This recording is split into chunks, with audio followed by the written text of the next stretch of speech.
How goes it, everybody? Oh, I don't have the light on. That's gonna affect a couple of things.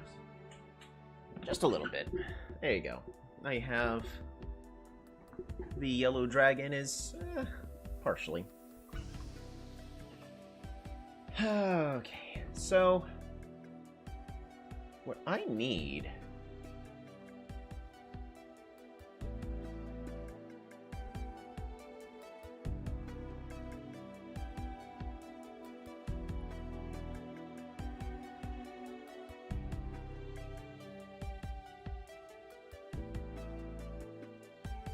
Because one thing I'm noticing is the audio and all that is not kind of good enough. You know what? All right. So I modified the balance of music and all that. I did raise my microphone, but anytime I'm reviewing my footage, and I have not reviewed in a while, everything is just quiet, and I'm having to crank that volume up. So we're gonna try to get that fixed. We'll see if that's a little better. Let's do something a little bit different. First thing, let's go ahead and make our announcement.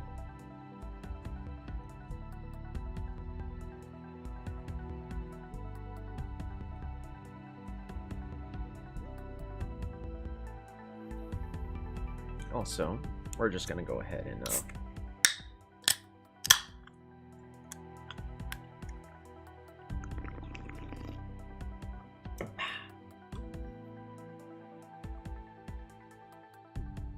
get this posted.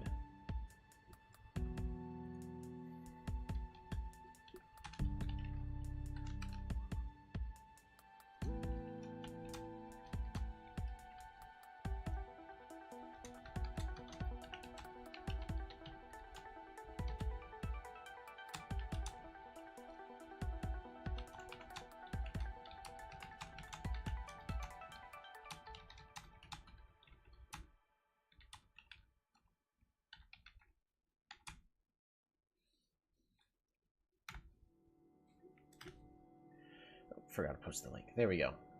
So I'm basically just posting my Discord. Gonna just dabble with the map editor today. See if I can do what I want to do, which is to create a campaign. I am not gonna be streaming Polytopia for too long. So I'm just gonna be fully transparent. Because right now, when it comes to YouTube content, Polytopia is the main thing that gives me views. I don't even make any money off of this.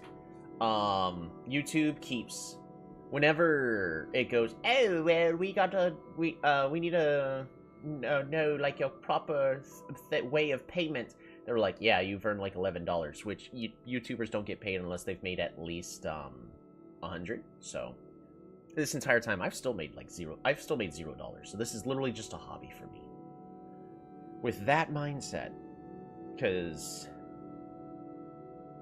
analytics, no. Content. Let's just go to... You know what? Let's go to videos.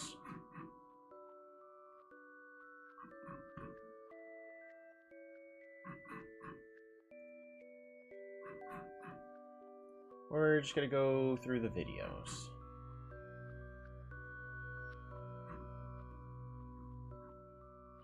Well, that's a lie. The, Elder Scrolls Castles gave me quite a bit of views at one point. But,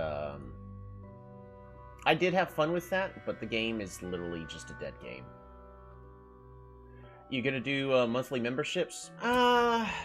See, the issue is I could.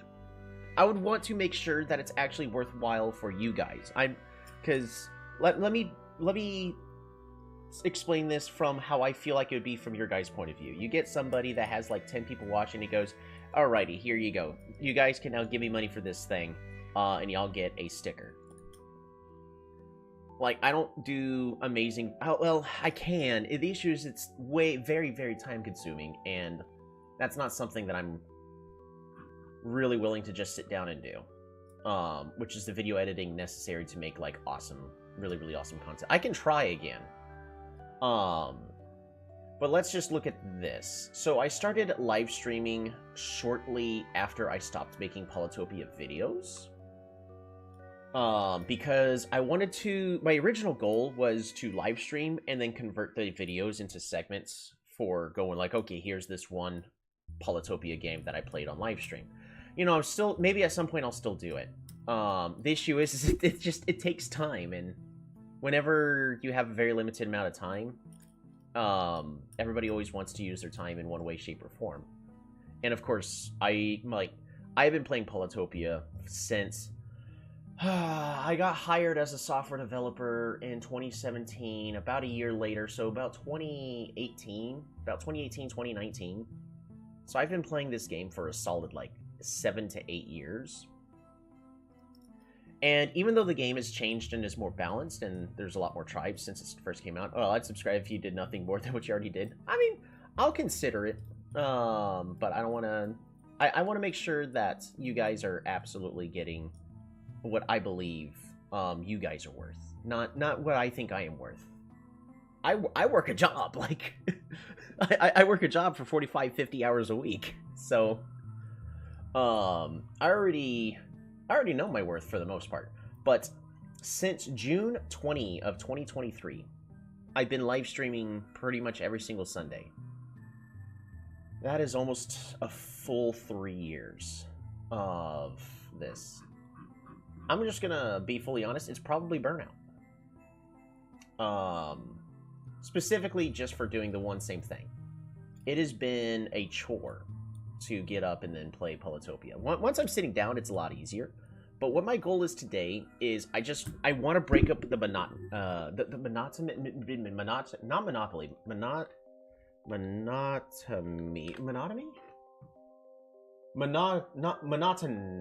yeah, monotony. There it is. That's the word. Hold on. Monotony. There you go. Which makes it just break the cycle so that way it's something different. But I'm also constantly saying I've been wanting to create a campaign, or at least a rough sketch of what I think this game needs, because I can explain it. The issue is we've got multiple layers of this kind of problem. I'm actually... I should have been going to the modding Discord this whole time. So let's go ahead, map maker release. I might actually have to watch the video on how to... I know it's really, really simple. So on that part, they did great. Here's my issue. There's actually been some questions in the modding community going, what happened? Why is there no activity here? Why is there no support? I know why there isn't, is because when you get somebody like me that goes, modding is the perfect way for me to be able to complete P-Tech. And then I said, hey, I have this project.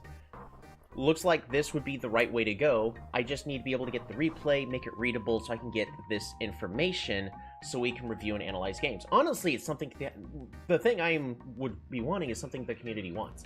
And then I literally got brushed off. So for me, I actually slammed my head like during my free time for like 3 solid weeks trying to solve this problem. Got nowhere. So for me, it was a waste of time. That's why the modding community kind of went nowhere, is lack of support. I'm not saying anything bad to the modders. They worked really hard on it, and these guys are smart people to be able to do what they did. But if they wanted more people to jump in and support, they had to be more supportive to the people trying to get in and help guide them in to be able to start with the modding stuff. You know, I'm rambling at this point. I have the web page open. I honestly need to... Bugs.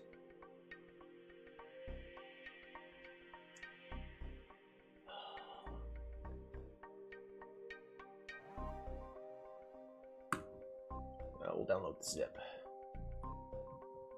I completely forget how to do this, so give me one moment. We are currently in the process of making these modifications, but we're gonna go like a little bit on a tangent here. Let's go to the Polytopia scene. I don't have Polytopia open, but you guys have seen this that have been joining in during my other streams.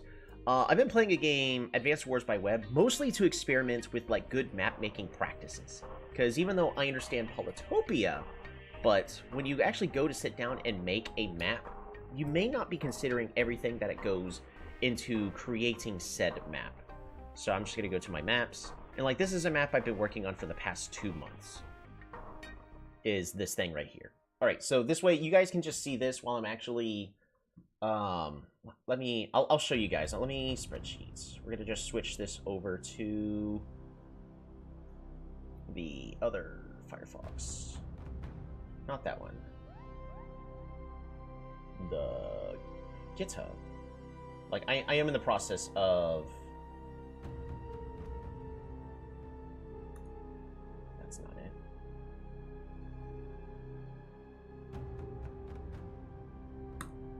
That's not it.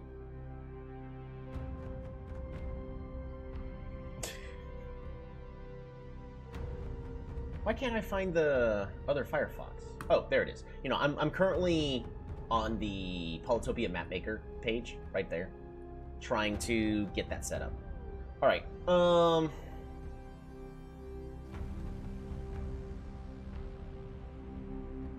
So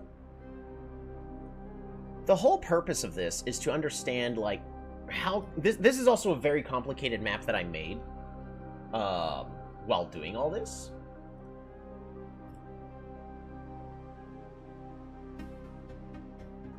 How's it going, Dan? I'm still in the process of getting the Polytopia Mapmaker. I'm probably about to watch the tutorial video that's out. How's it going? It's going good, Dan. I'm honestly really glad you could stop by and say hi.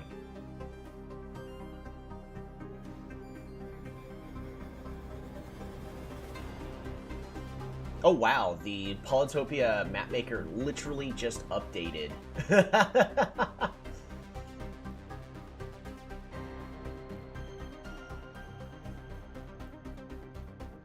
Oops, that is the wrong button I wanted to press.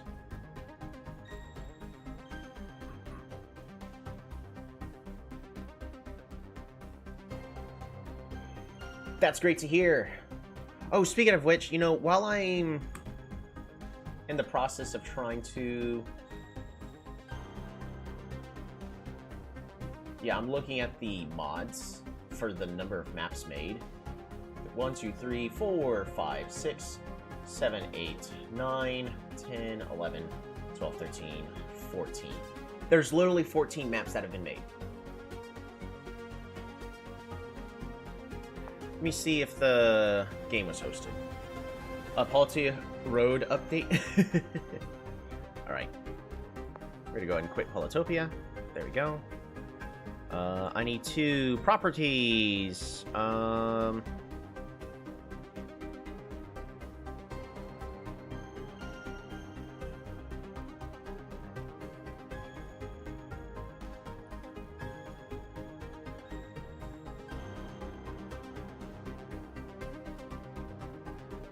I can change a lot of it on Discord. Okay. 14 high or low? For Polytopia? 14's like kind of high. Like, normally the average is like 8. How's it going, Zon? I'm glad you can make it. How's the little one doing? Okay, did I find it? Okay, I found it. All right, Polytopia... Polytopia electricity update. I am waiting for the electricity update. You know that's the ancient tribe. So the issue is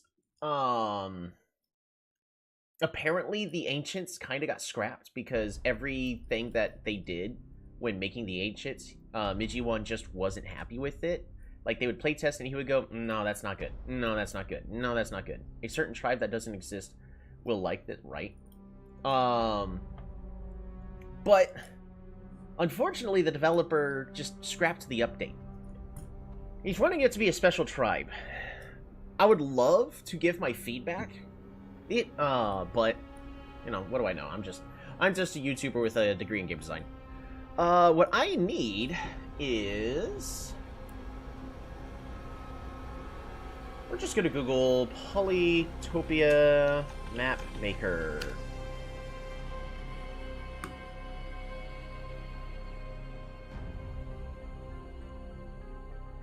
Alright. It's okay if I end up, put me in coach, right? I just need the how-to. They do a good job explaining. The number one most requested feature Overview. for Polytopia is custom maps. Map saves. And now they are here as a mod. Installation instructions. Now we'll go through some step-by-step instructions. Pretty certain I have Polymod installed. I don't. I think... Aha! Polytopia modded. Got it. He's good. Turning into a little person. He's starting to hit sentences in Mandarin, which is cool. Oh, that's awesome. For how to download Polymod and the custom map maker. Links to all these resources are in the description, as well as a link to our more detailed explainer video on mods for Polytopia. First, make sure you're on the latest version of Polytopia. Next, go to the Polymod website and hit download. Find the Polymod in your downloads and double click. If you get this suspicious thing, say more info and then run anyway. Before you install, I highly recommend making a backup. Polytopia mods are technically not official. It's but content folder. Go to the common folder in that Steam apps and look for Polytopia. Transfer that backup copy of the Battle of Polytopia folder in a separate place in case you want to put it back later. Once you have your backup copy safely tucked away, go back to the Polymod app that you downloaded from the website, hit install, browse, and search for that Battle of Polytopia folder in your Steam apps. Hit launch. It will take a few moments to load. Then, voila, Polytopia with the option for mods. Now you need to add... Oh, right. I just need a drag and drop. It's literally that simple. Because I actually, like, here's even my PTech mod that I was trying to make. Never got anywhere. So what I was trying to do for PTech, because I do have some people asking about PTech. The hardest thing about PTech, about getting the information about who played what game, is collecting the information. Right now, the only good way was to have people type in the information manually. Depending on the game, that would take anywhere from 15 to 30 minutes per game. Because, or like, it could also take like 5, depending on if it was a short game. But collecting the information per game would take like 5 to 15 minutes. Justini Linguini collected hundreds of games of information. Like, the amount of assistance he put into it. Like, just massive shout out to Justini Linguini, the GOAT. A massive amount of effort was put into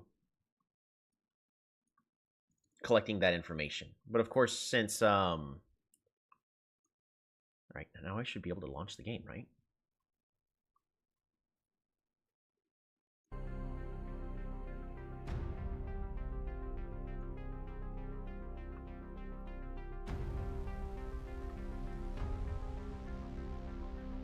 Oh, the game crashed.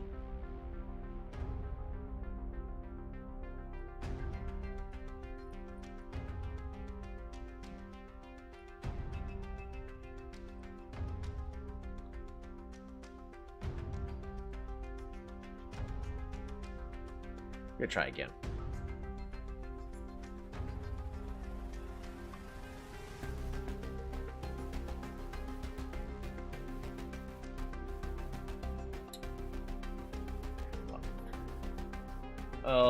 I also said, but that's because there was a spider on my wall.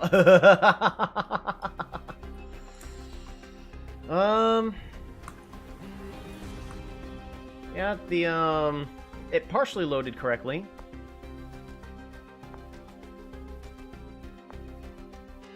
Partially. That's an Alt F4. It is not loading correctly. Man. I just need to re-download the Polytopia mod.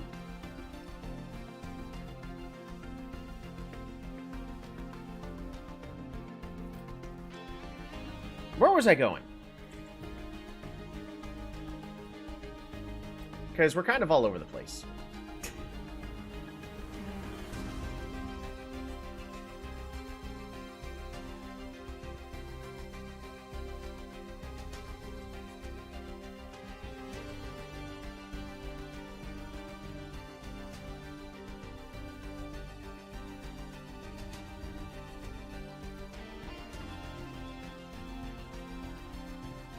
I may just start from scratch. Alright, so here's what we're going to do. We're going to go back, back.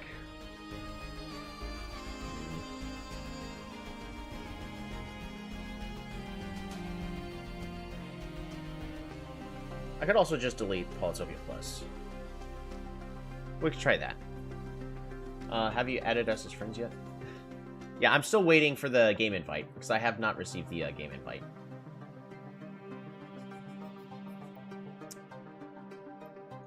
So, you could tell that it's doing something, because the quit game button is gone. I think they fixed that. I probably just need to...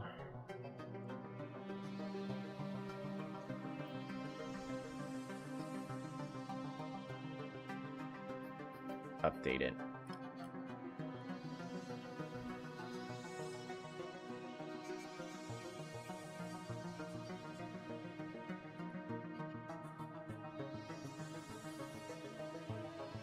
I wouldn't want to start P-Tech from scratch, but... well... I'm going to go ahead and drag P-Tech out, in case that's actually what was causing the issue. Maybe my mod is the one that's breaking everything. Because it's trying to load it. It's trying to load everything.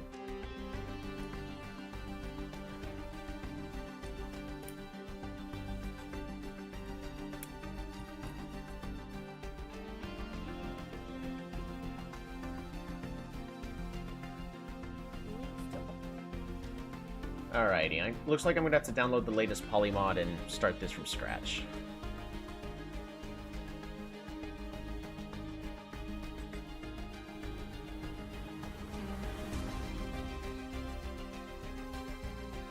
Alright, we're gonna delete the Battle of Polytopia. We're gonna rename the backup, which is currently the base, over to here, so that way if something goes wrong we have a backup.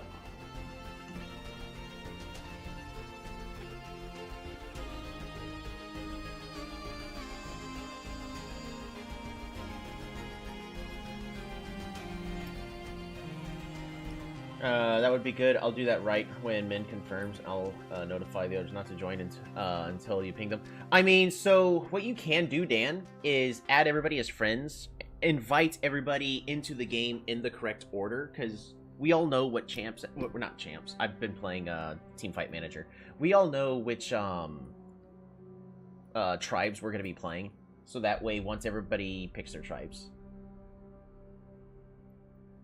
then we'll be good. Go ahead and just invite everybody in the correct order, because it's not going to be a random order when the game starts.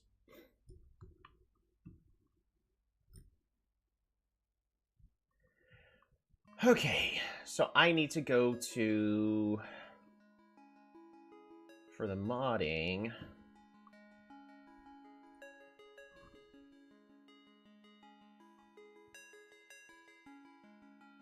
important links.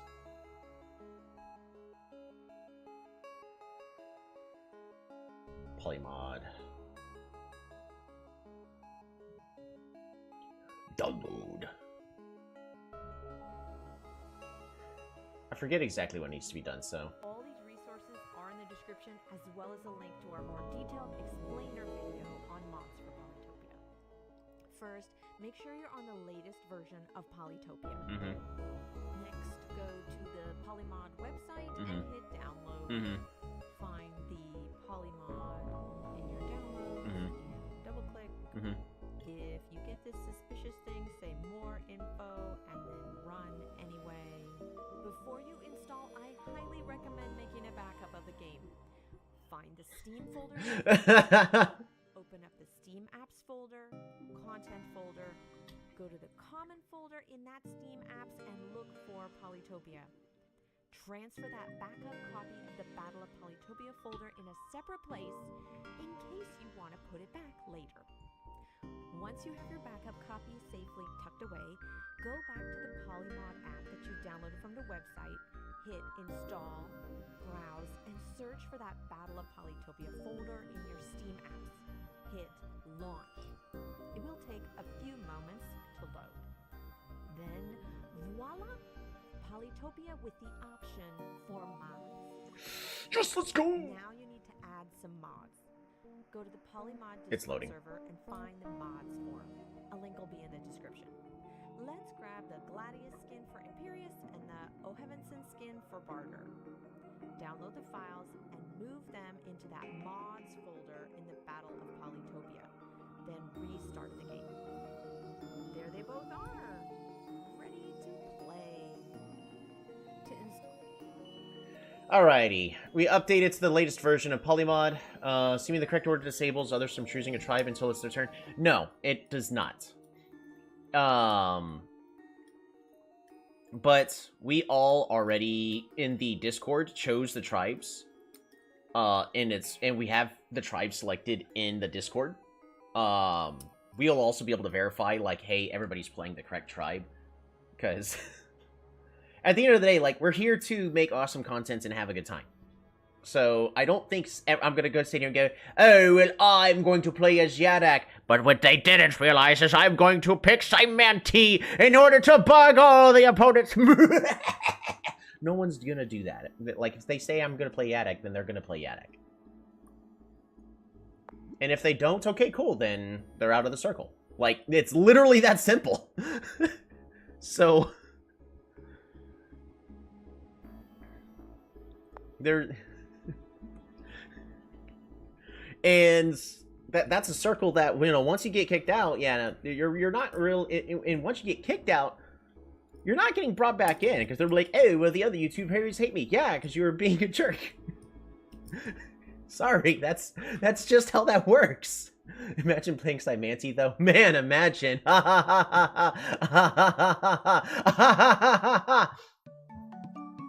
You guys made me pick Simanti, by the way.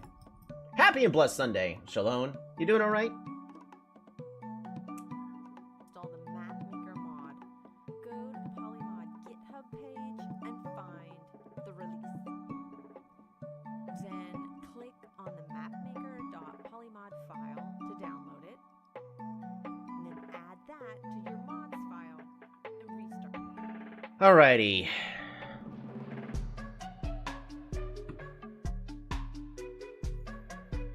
Hold on, I'm just going to pause the music just for a moment. So I'm loving this video, but the pacing of it is hilarious. Just imagine because what I'm constantly hearing is, but before you do that, make sure you do this. And we're like, alrighty. In order to disarm the bomb, what you first need to do is unscrew the cap. Okay, we're just going to... Fantastic. And after you've unscrewed the cap, find the blue wire. Okay, found the blue wire. Got it. And then cut the blue wire. All right, cut the blue wire. But before you cut the blue wire, make sure that the red wire is grounded.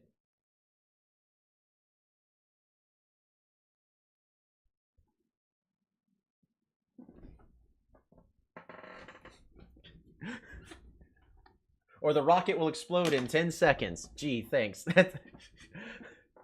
Is the Polytopia free-for-all today the one where you had to play Simanti? No, that one is... that game's probably going to take about a month or two to play, depending. It has not started yet. Oh yeah, the free-for-all is today until the... Yeah.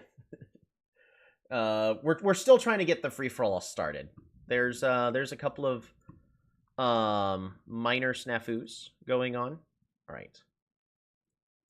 Polytopia map maker. What we're gonna do is we're going to extract all, and then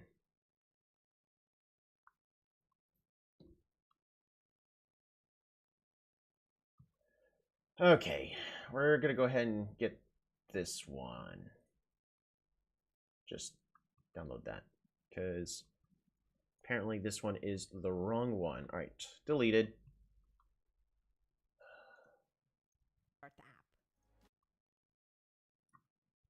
Map maker, Polymod. There we go. Play. Try again.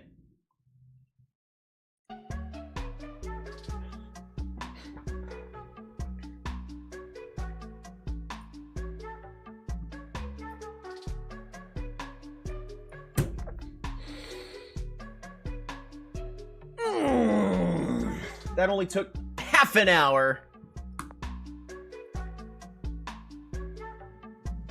Mighty leader, you have been chosen to rule the map creator tribe. Explore the world and expand your empire, but watch out for the other tribes. Alright, fantastic. So, this is the map maker.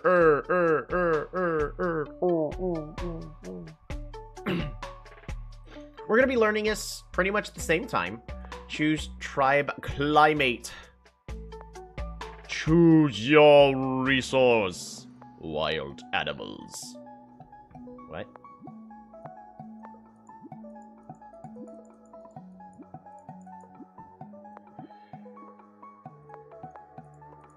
Yes! Yes! All the snails! Alright, fantastic. Choose tile effect. So right-clicking does what I want to do. None. Fields.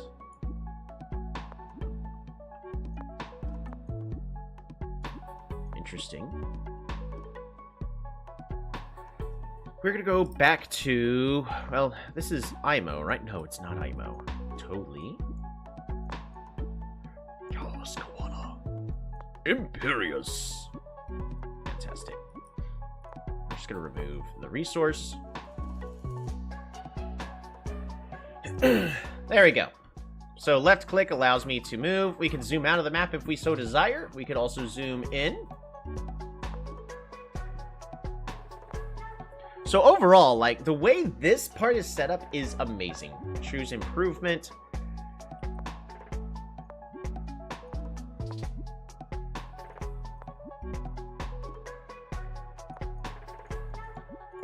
Metal cannot be created on a field. See, I don't care about that. If I want it to be on ice.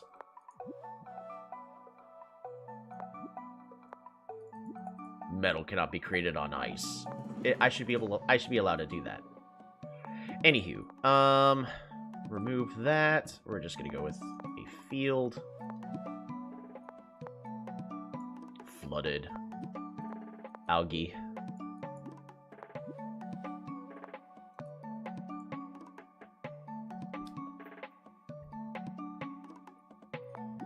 Right now I'm just kind of playing with it. So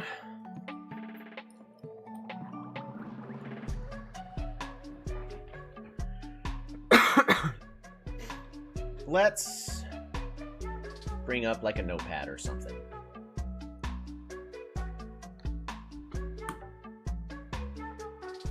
You know what? I don't need a notepad. You know what we are going to use? We are going to use... What's this? You know what? We're just gonna reuse this. We're gonna rename this. Rename as text. All right.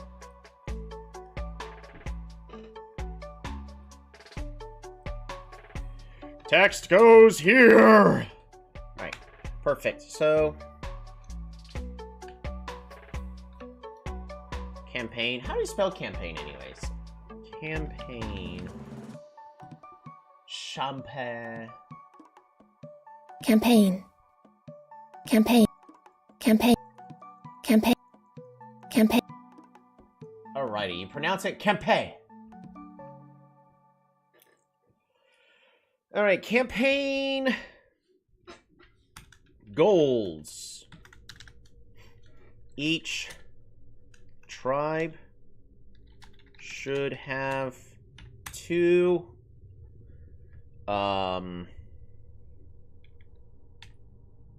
panes. The first half is the tutorial, and the second is putting everything together.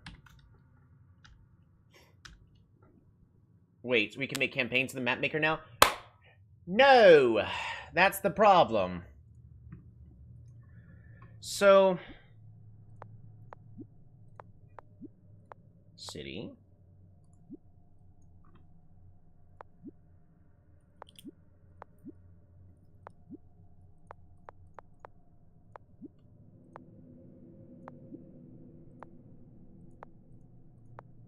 Set as capital and put a number. Player will spawn here. Type is 0. Mark it as an ordinary non-capital 1.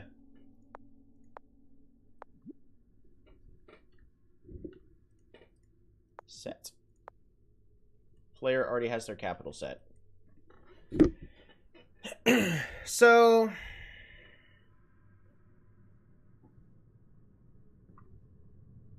as I'm looking at this,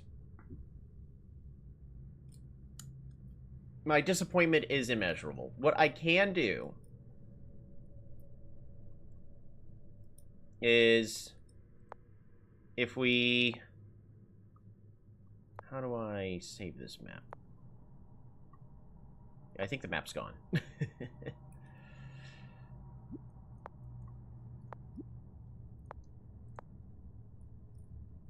Choose improvement. City. Set this as capital for player 1. Choose resource. Oh! Perfect. Wait, we can make campaigns in the map maker. Yeah, so we can't make campaigns, but I want to.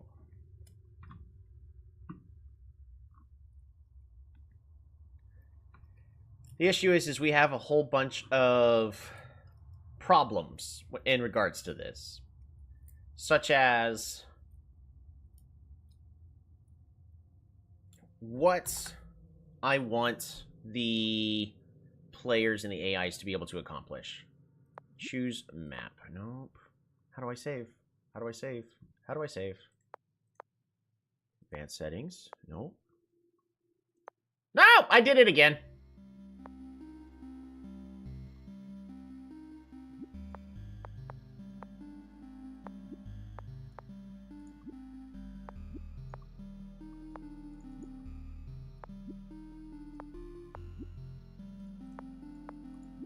No!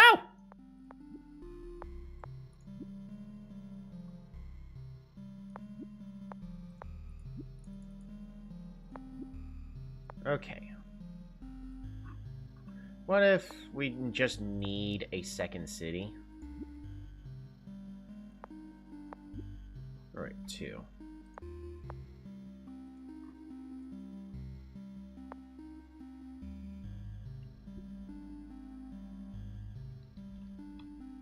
Alright, it's not intuitive.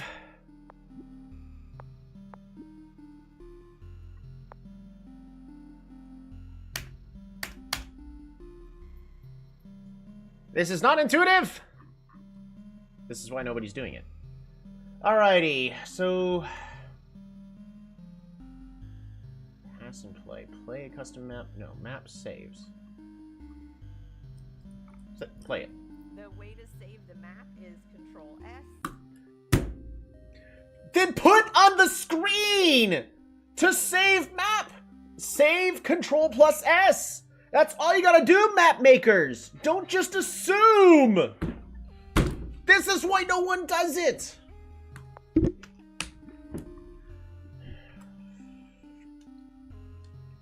01 Imperious Tutorial.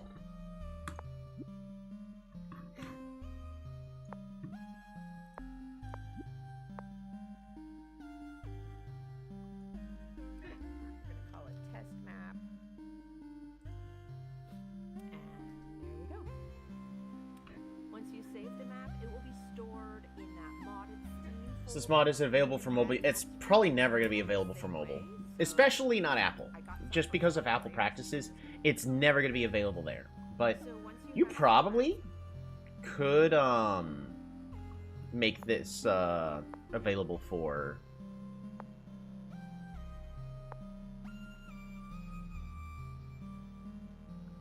made, and maybe you want to work on them some more. You can go to this, which lets you choose a map that you've saved in your files to work on. I'm going to open this one. You know, and let's say, oh, I want to add, again, some Vengir terrain into this map. All right, let's open. But if you don't save it, it won't save it. Let's open Europe. Here's Europe. Oh my gosh, it's enormous. Wow. Yeah, so we can edit this if we want, or we can go play it. Alright, we're gonna delete that. Alright, city. Creative. Remove. Creative. Pick a tribe. Fruit. I use Android Samsung Superior. Yeah. Custom. No! Darn it! And then here are the options we can use. We're relaxed and we're having a good time! Darn it! Oh my gosh, do we dare? Let's try to do Europe. The bigger maps take longer to load, so fair warning. If you Alright, Control S. it will 01 Okay. Imperious Tutorial. Set. Oh my god. Alrighty. Oh my gosh. This map is Alright, there it is. Oh wow. Okay, so Android is closing down side-loaded apps as well soon. This year, I think they say it's a hacking concern. fruit. Yes and no. Here's my fruit. This really is a custom map. Okay. Anyways, we don't have time to play this whole thing, but you get the idea. Let's take a look at some. It's partially a hacking concern, but the part of it is if people are unaware, which is why everyone goes to Apple's, is those people who are not tech savvy. They'd rather be paying an additional, $500 on a phone. Oh, cute. But there are apps that you can download that will then install malware. So it's because Android does not have the same security features. Because Apple, that is the one upside to having someone have full total control about what's allowed or not allowed to be uploaded onto stuff, is they can control and make sure no hacking happens. That's why Apple is, for the most part, safe. For the most part. Compared to Android. However, you relinquish all your freedoms and abilities and stuff like that. Right. So we're just gonna test this. Map maker. This I'm using a custom skin, so you can. Boom. What happens if we resize the map to 15? Okay, it shortened the size that way. New game, creative.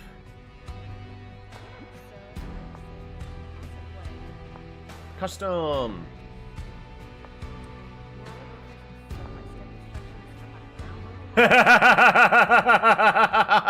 The game crashed.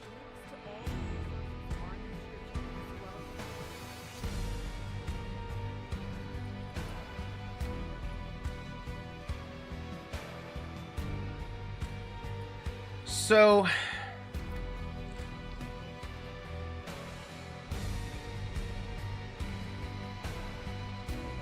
the map maker, if you don't want malware, get iOS law, just be able to I like having control about what I'm allowed to do with my device. Android all the way. I do buy Mac though, because as far as software, they are like PCs, install whatever you want. Yeah, more or less.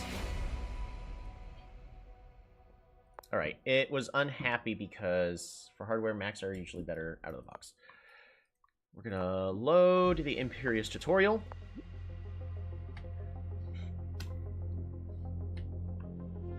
8 by 8.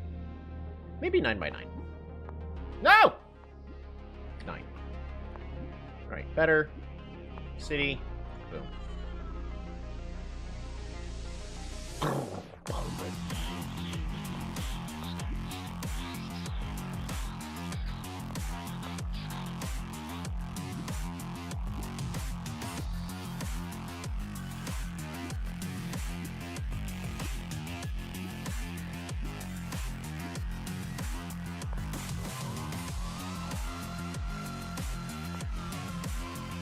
You know what? We're gonna create a terrain tile right there. Because we do get to have some control about what gets used or not used.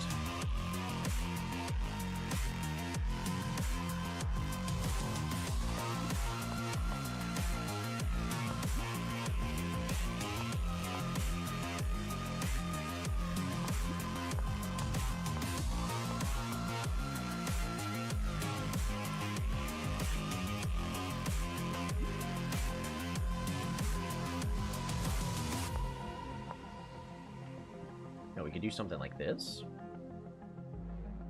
Control S. Awesome, the map's been saved. For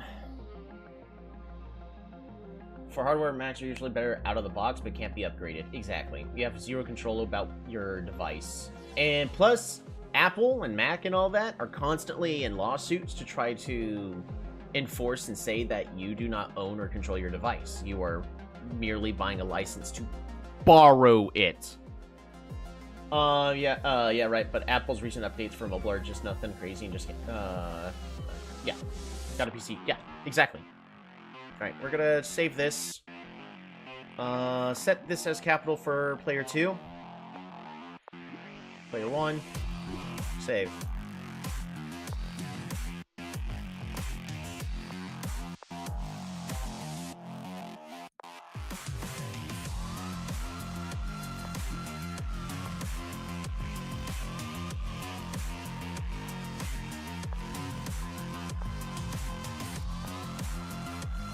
Alrighty.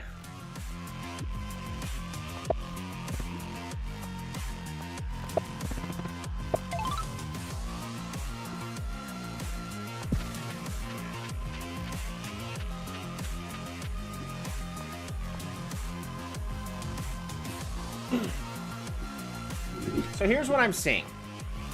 Is...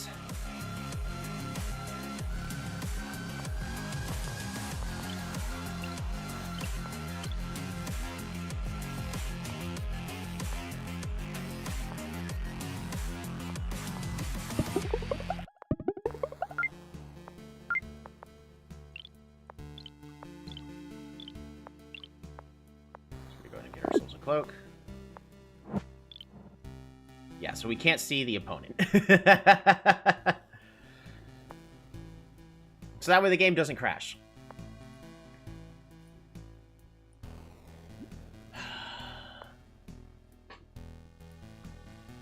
But this map maker has a lot of really big flaws. So I'm just going to go ahead. We're just going to use this as a little review of the map maker itself is great. But if you really want people to just save with Control S, just put here in like the top right corner, because that's empty space right there. Save, Control S. Like, what else can be done? Control L for load, Control A for Control D for Control F for find help, Control W. Oh, rename your map is with Control W. That's cool. Exit. Control Q, Control E, Control R, Control T, Control E, Control U, Control E, Control O, P, L, E, Q, T, Control H hides the user interface except for the corner? What? Is that a real thing? Control G, Control Z, K. What do you mean? K? V, K, Z, D. Control C zooms all the way the heck out. That is hilarious. All right, choose map. Imperious tutorial.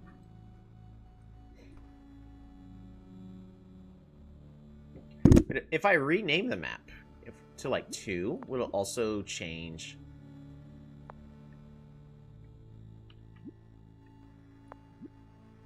Hey! So I can change the little map icon to be what needs to be done there. That's cool.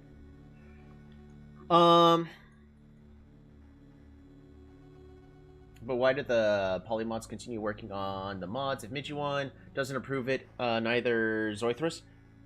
Because they wanted to make mods. They've been asking, and so here's the thing: if as a game developer, the community is asking for something and you are always saying no, the community eventually will have someone smart enough to say, well, I will do this instead. In fact, like, there's somebody who reached out to me that I kind of ignored them, but they made like a Polytopia / Toho kind of mix where you have heroes, which, like, okay, you know, that's interesting. I took a quick look. I didn't download the game or anything, but it's, you know, if you don't listen to your community, eventually they're gonna make their own spin on it. And for all you know, there's gonna be one that's just gonna be better. But what tools am I missing in order to do what needs to be done? A, not only should I be able to set the capital, but I should also be able to set the city level.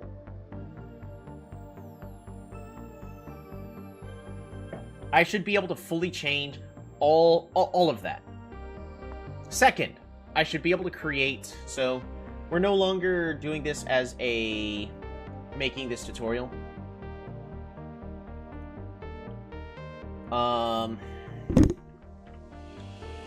Polymod map maker, and I will be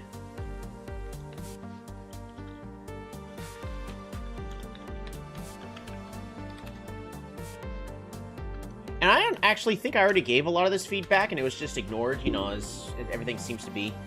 Yeah, you see, so need to be able to set city levels.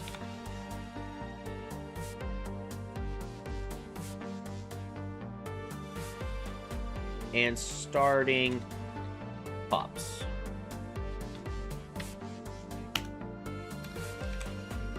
Need to be able to place units.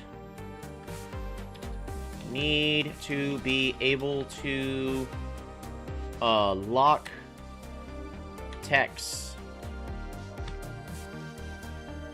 So what I would be doing as someone trying to make a campaign.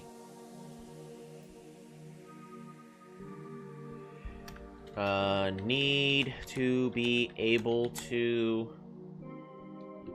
set player starting vision. Need to be able to set player starting stars. Need to be able to enforce player tribes. Specifically for the AI.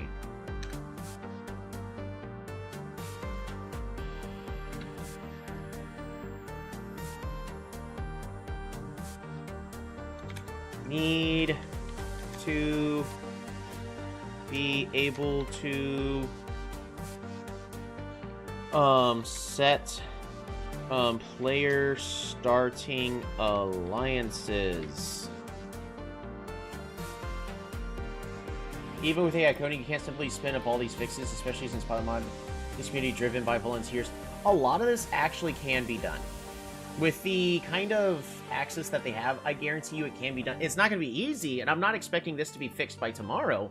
But, like, this is feedback I gave. How long has it been since this map maker's been out? 2 months. So, wow, has it really only been 2 months? It's really only been 2 months since this got released. It feels like it was way, way, way longer. Honestly, it felt like it was more like 4 or 5. Wasn't this released in, like, November of last year? I must be misremembering this. January 8th, 2026. Really? So, I've got this list of fixes.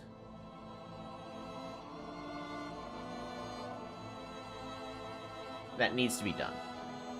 Yeah, but it's going to be difficult to change everything, but they're definitely quite capable. They are capable.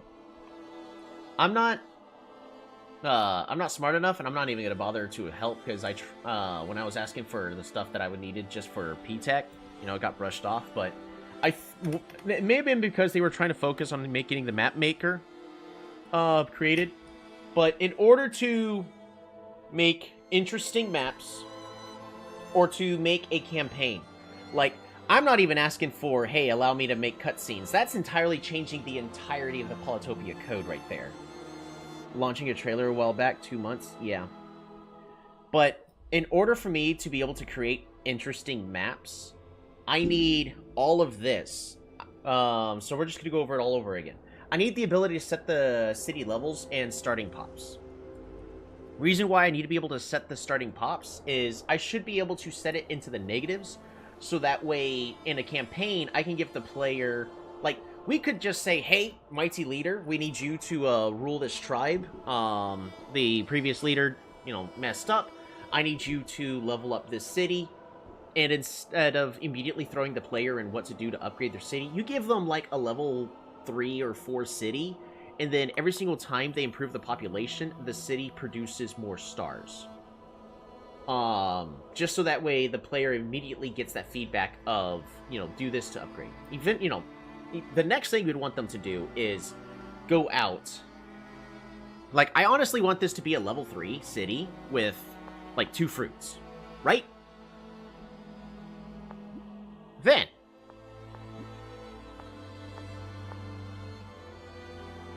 what we need is, you know, something.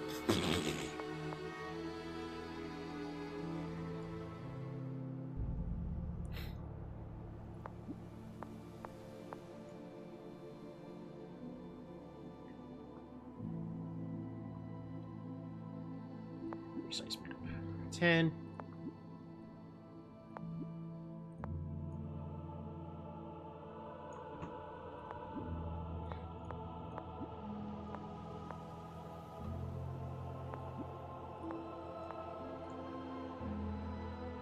There you go. So the emoji is there, just so that way the game doesn't break.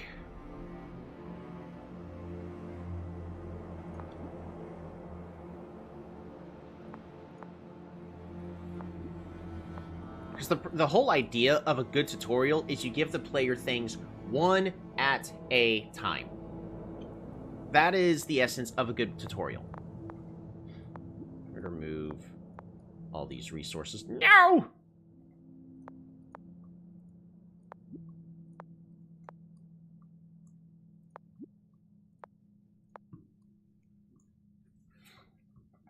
Alright, so why do we have things set up exactly like this? Essentially, you just want the extremely simplified map where I don't want them to see the other player, so...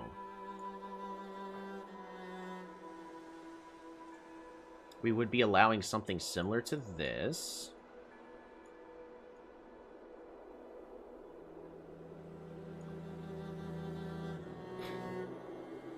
But just to be safe, you know, since players can do the heck whatever, you know, that, so that way this player can never expand their borders, and we can't see the player borders over there. Next, starting city goes here, boom, dang it. Starting city goes here, boom. And that allows us to set that up right over there. Next, we need to be able to start guiding the player about where they can or cannot walk. This is one of those, you're not necessarily telling the player, hey, you can't go here, you're not allowed to do this, you're not allowed to do this. But by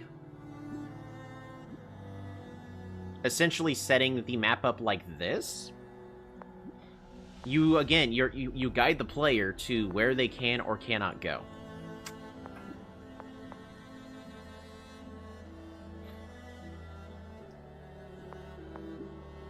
capital for player 1. Capital for player 2.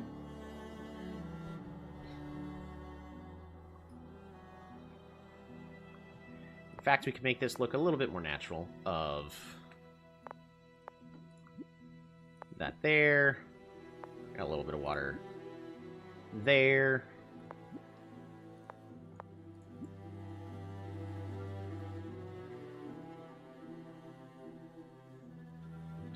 And we even have the liberty of, oops,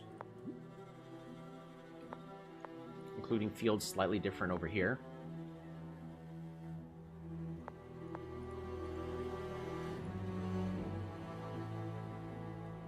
You know, something like that.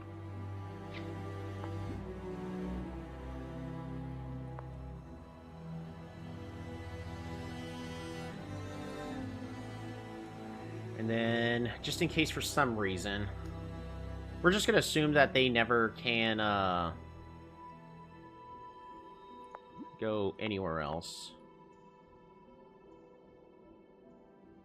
So something like that. But your whole purpose is to guide the player. You limit their actions at the very start, but that way they instead of overwhelming them with, all right, here's the entire tech web. No. Don't even give them a tech web at the start. You literally are only having them learn how to control their characters and move around. So then we can do something like such. We're just going to put this city right over here. Nope. So it's even further out of range. Can I add a road? I can't even add a road?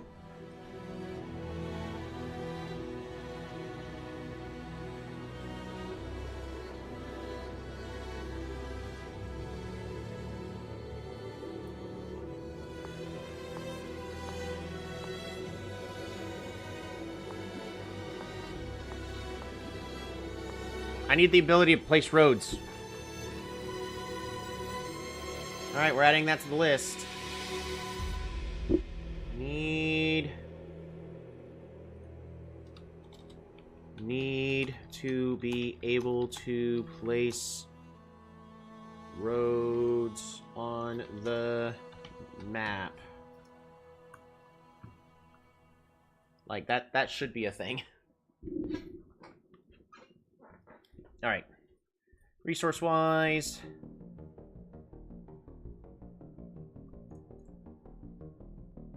So the player will not be getting access to these crops.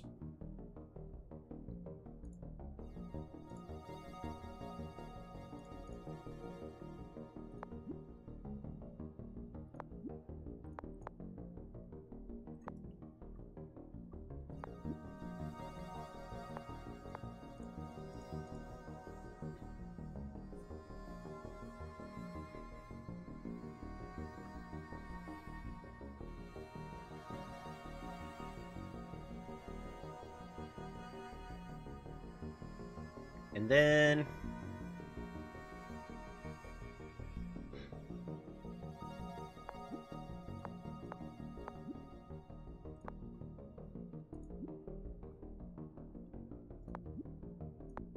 Alright, field 2, 3, 4, 5.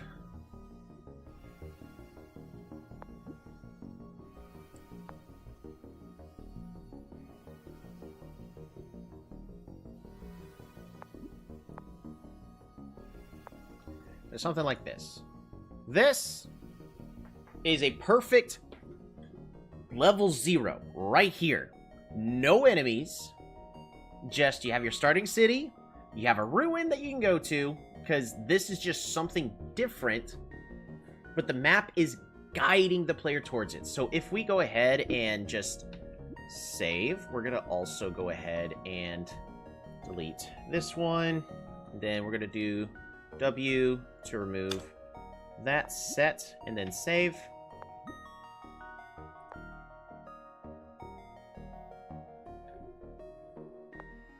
We can exit. should be able to...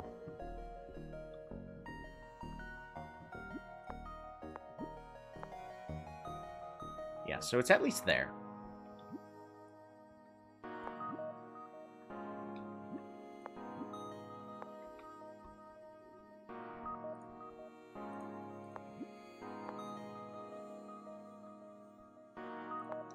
What I'm going to do is I'm just going to quit and reload it.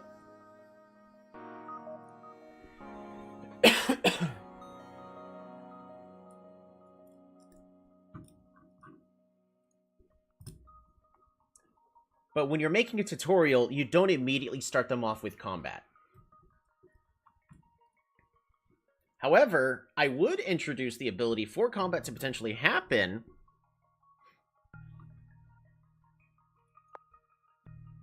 but probably starting on the second level. W. Awesome. So... perfect. So we have the Imperious tutorial.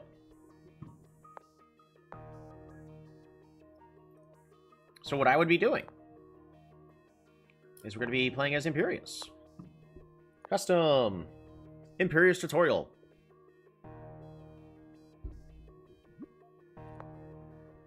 This is the starting vision. Right?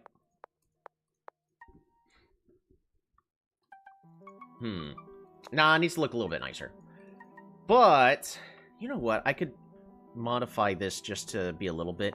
But I think the mountains are a little bit too ugly. Just being nothing but mountains right there. But what this tech web should be is not even unlocked for the player at all. And if for some reason we can't do that, where we can't just lock the tech web, okay, cool. None of these texts should be unlockable, but notice that we still have fields that we can see.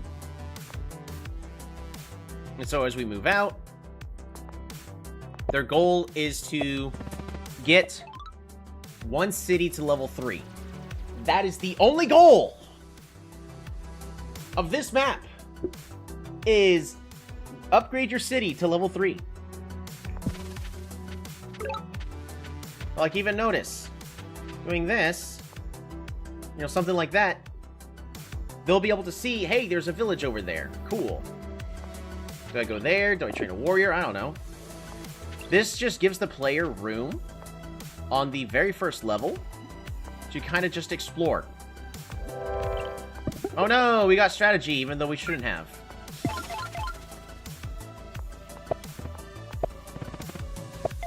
What does the workshop do? That? Sure. Alright, there we go. This game, right here, completed. This is a tutorial level of what you should do. Now what we can do is just make it look nice. But... Ziki, how's it going? This is what a tutorial level should be. What is this? I'm kind of just relaxing. We're playing with the map maker. I could also just try to make an actual, like, good map for players to play on, taking everything that I've acquired. But, like, I am also compiling a list of everything that the map maker mod needs in order for this to actually be a useful tool, especially with what I'm needing it to be.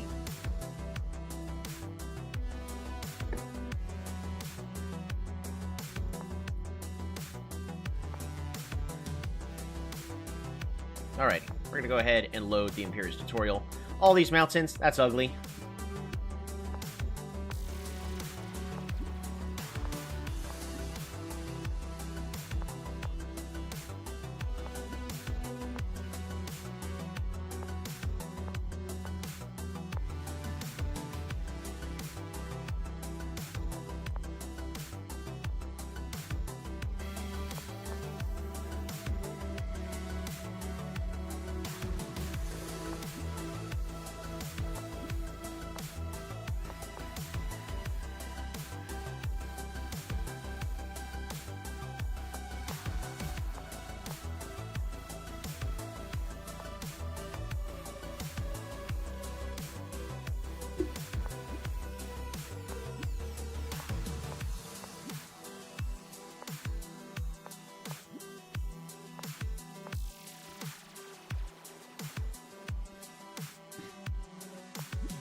So you could do something like that to try to make it look nice.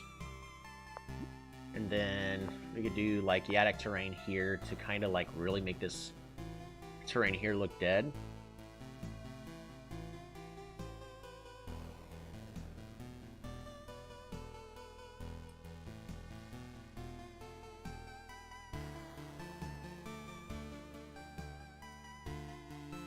You know, I could do something like that.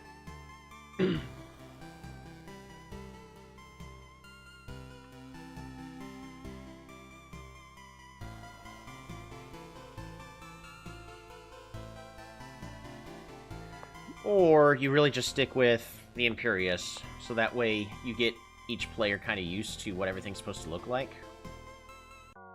Yeah, probably better that way. Maybe just a couple. This is probably overdoing it just a little bit.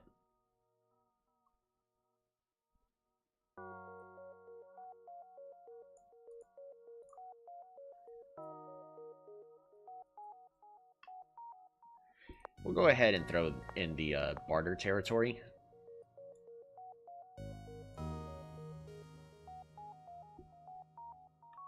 There we go. So we'll do that.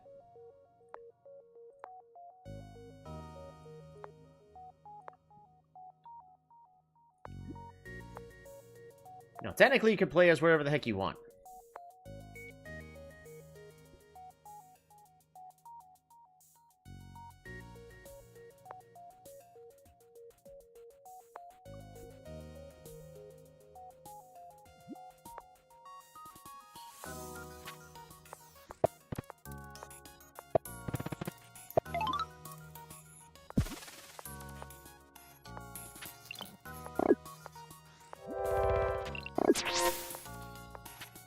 Oh, you know what I should be able to do? We should be allowed to set what you can get from the ruins.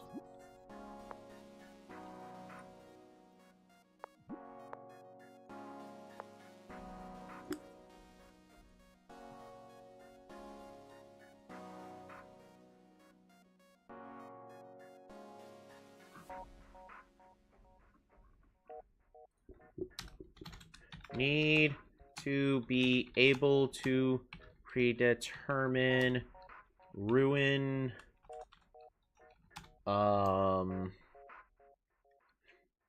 results.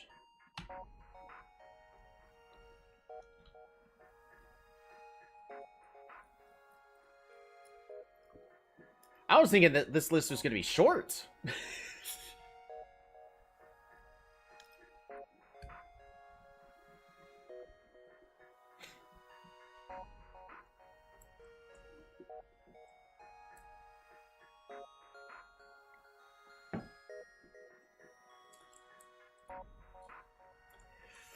This list is slowly getting longer and longer about everything that's kind of just needed.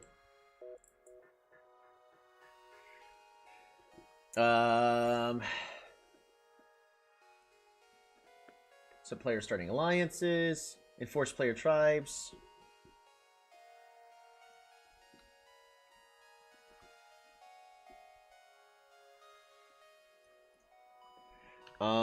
Need text on side of screen to shortcut commands. Control plus S.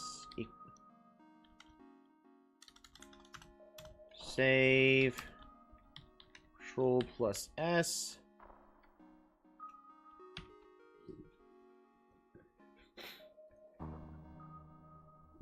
The list is getting longer.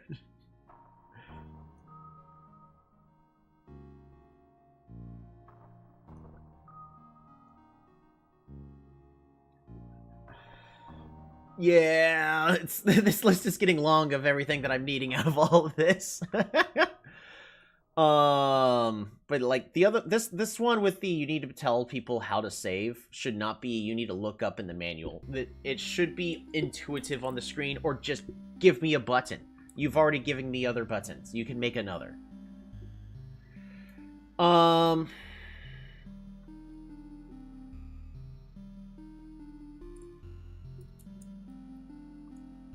Now, here's a couple things that I would not be saying that needs to be done.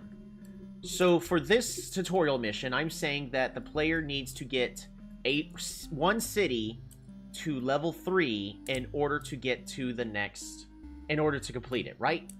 I am not expecting the mod makers to change the rules of Polytopia to do that.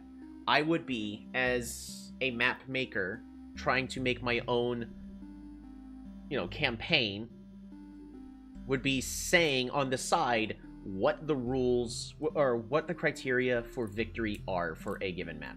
Praise the door. Are you going to, for a really cursed map, huh?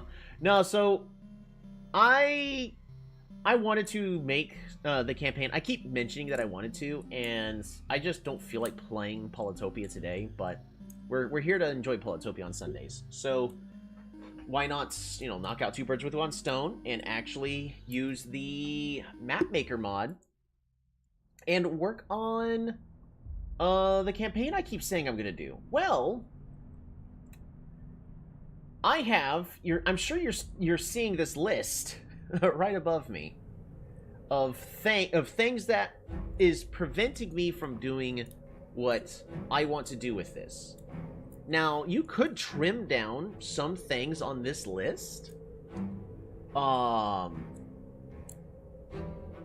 are some things you could trim down saying, well, but Tolby, you're an idiot. You're trying to make something that, shouldn't exist in the first place. Nobody cares about a campaign or a tutorial.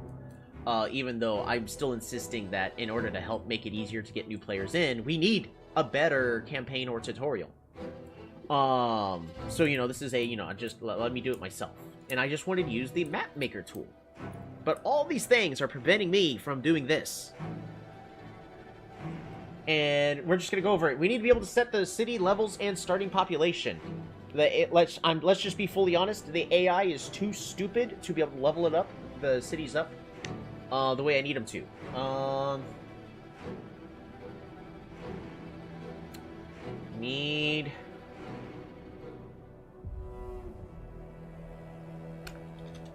Need to... Wait, is there... Starting stars and... You know what? Let's just combine this one. Stars... Oops. Able to lock text. Where is it? Starting stars and text. Again, specifically, so... I need to be able to set city starting levels and starting pops. For a campaign, it would be good for a player to not have to start from scratch every single time, but to have them start off with like a level 3 city that has -2 pops that they then have to level up by using fruit. That way they're not also immediately having to learn what happens when you level up a city. Like, the best thing that I would do for this is this city should start off at level 3, and then the player should be able to just get these 2 fruits to improve the fruit production. In order to fix this city production. Fantastic. So that way the player's not immediately bombarded with a pop-up saying, "City level up." That way the player can then move around with their 1 warrior. They can train a 2nd warrior if they so desire, do whatever that needs to be done. But the entire objective of this map is for them to go over to this city, capture it, and then level it up to level 3. That is the entire objective of this map. What is stopping them from winning? Nothing. Absolutely nothing. This is the map for the player to figure out how to move units, how to level up their cities.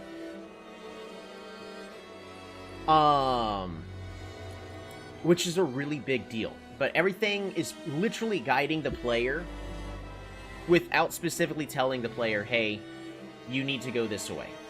They are naturally told which way they can or can't go. The player cannot walk through these mountains. The player can go to these forests. They can find out that they can walk on the forests. That's fine. You know what? I'm gonna change.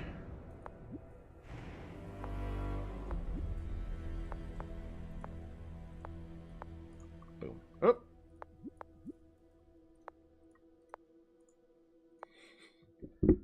You could put crops under... What? Cannot be created on a force. Lies. Scandalous lies. I saw that. Perfect.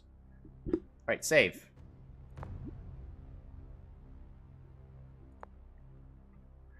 W2 set save. And then we're going to delete that. Alt F4. Just close the game.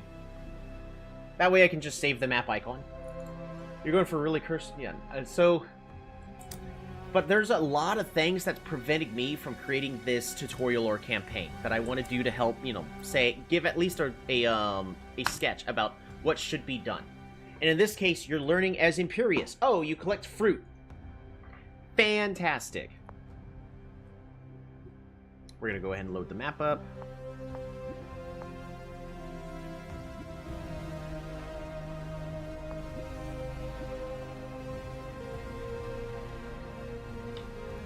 Perfect. So that way, like, just a brief example about how it would go. Excuse me.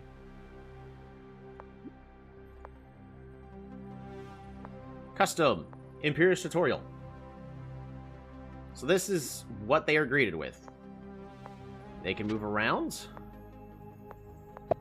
They should be able to then restore the population of the production of their city. And then, in this case, we're just going to do an explore. Or like, this makes it to where you're not overwhelmed with suddenly an enemy immediately at your door right off the bat. I should be able to set this to be an explorer for the player. Or something along the lines. So that way, as soon as we get to here, capture the city. And then they just use this fruit. They level it up. Need fruit, fruit, fruit. Boom. They win. They win. Just, that's the first level. Right?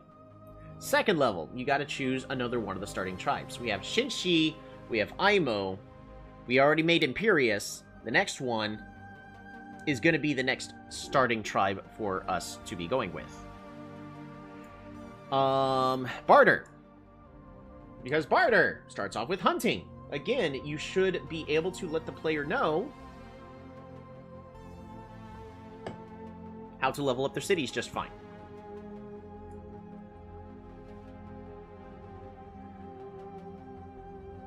I don't want the player to have to be confused about what a lighthouse is. So, again, what we're just going to do is boom. Make the map a little bit larger. 11. In this case, you just make the maps a little bit larger every single time. In fact, we're gonna do that. Right over there.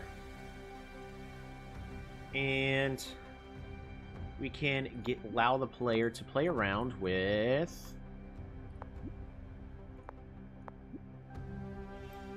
Barter.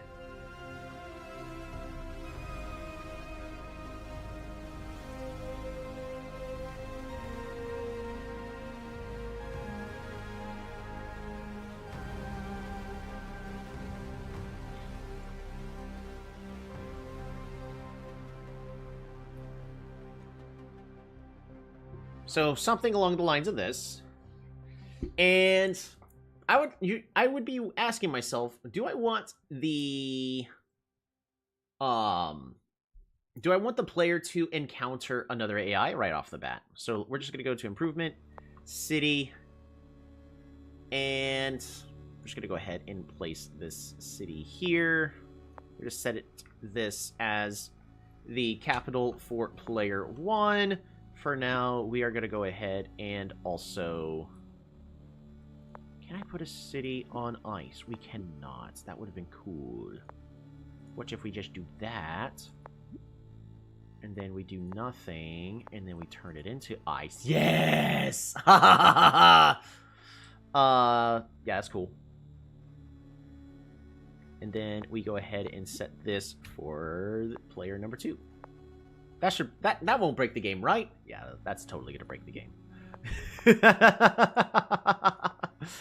But there you go. So, like, you could do something like this, and this will give the player even more space to play with. Like, instead of us telling the player, hey, you're starting here, just go, you can go here, or you can go here, and then that's how you win. Now, in this case, you're going to give the player a lot more space to explore this time. But what's the objective of this map?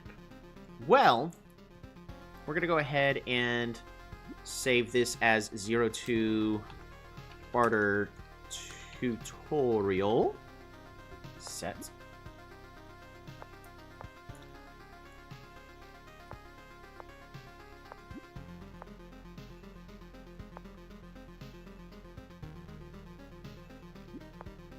So all the text that we currently are starting with, we're just going to pass turn a couple times.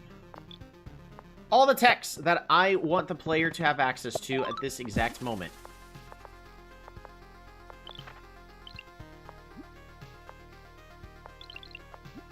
Is only hunting and organization.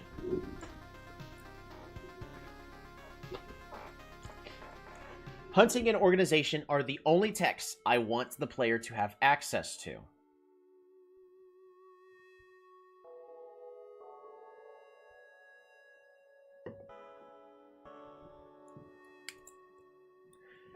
That's going to allow the player to level up their cities just fine. But I need to give the player a dilemma. I need them to realize, like, how bad their starting text is. So what's the goal of this tutorial? Is, again, for the player to learn, now in this case, about the research tree. So we're going to go ahead and load up the barter tutorial. So what are going to be the starting resources?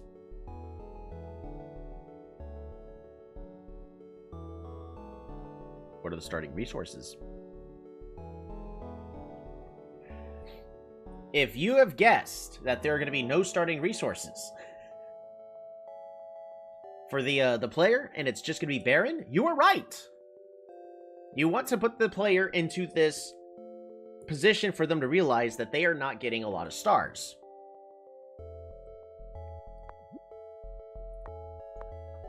We're going to go ahead and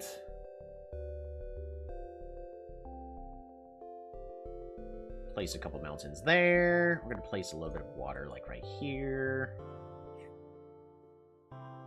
You know, like right there and there. Sure. That'll work.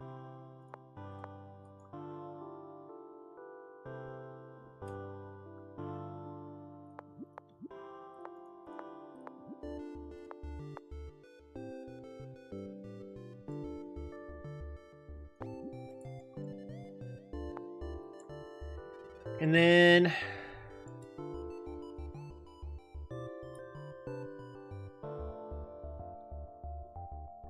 what's next? We're going to go to Imperious, Mountains, Fields. Also notice, we're still not giving the player access to the lighthouses. We're not throwing lighthouses at the player yet, so we need the corners completely inaccessible to the player. So we're gonna go over back to barter, forest. We're just gonna go ahead and create quite a few, and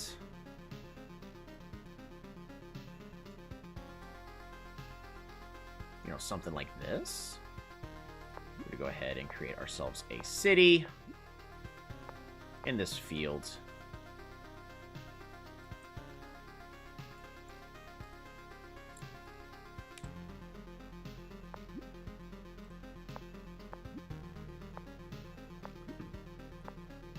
Wild animal. Forest. No improvements.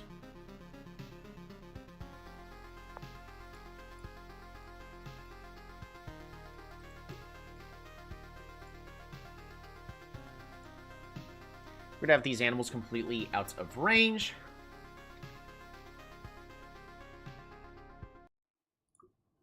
Of all the cities, except for these two right here. You know, at first it may seem a little scary because, oh no, it's an animal. But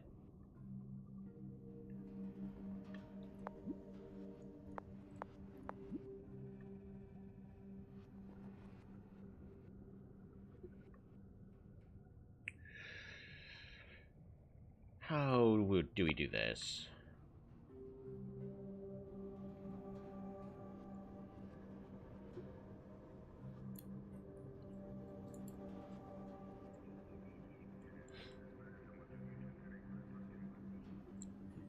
Alright, something like that.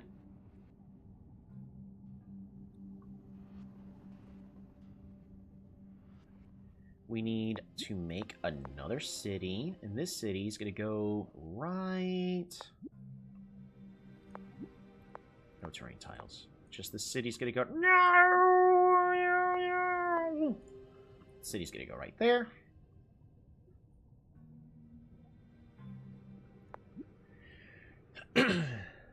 More fields. Remove the improvements. And fruit.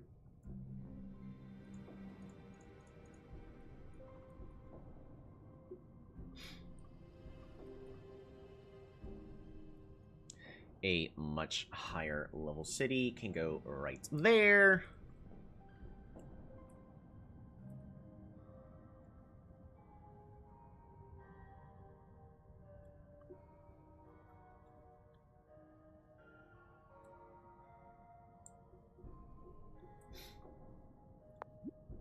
Go back to barter.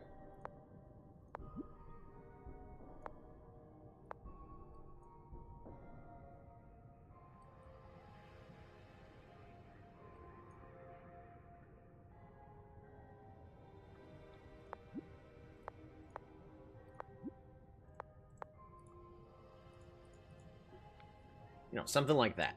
So you see this big open path. The player's going to be able to walk through there just fine, but notice they're still only using warriors, so they're not going to worry about zone of control or anything like that. But this mission is fully intended to train players how to research a new tech, and they're only going to have access to this farming tech right here.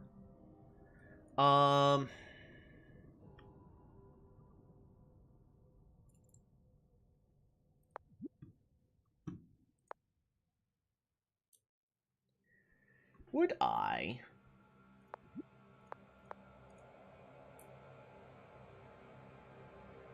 want to hide like a ruin over there? Maybe. Or like, what I would probably do is allow this this ruin to give the climbing tech, so that way they could climb over these mountains.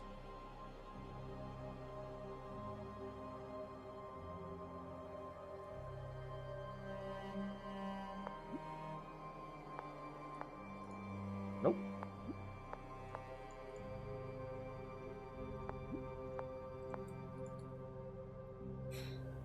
So this one's going to be just shy on its resources right over here.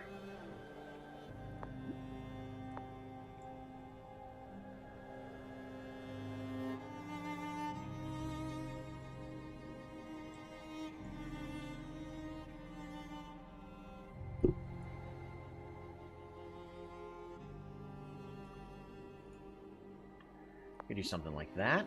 Place down a city. That's not a city. Place down a city. And we want a good mixture of... We're going to put in one barter forest tile. So forest with a wild animal.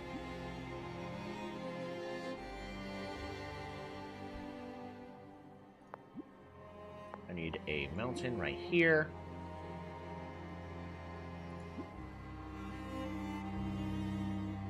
Then we're going to go over to Imperius. So this is also going to teach the player about different resources for each player. You know, what they you know, Fruits can still look different. Animals can look different. Remove.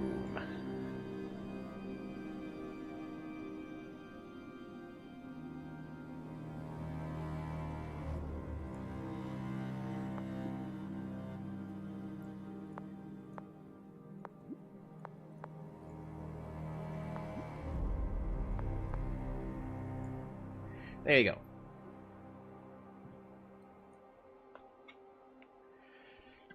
So what this map teaches the player is two things. How to get other resources.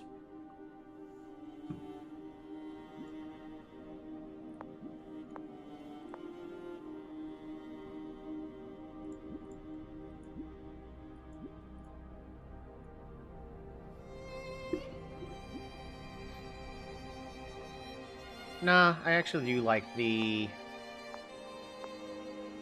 forests.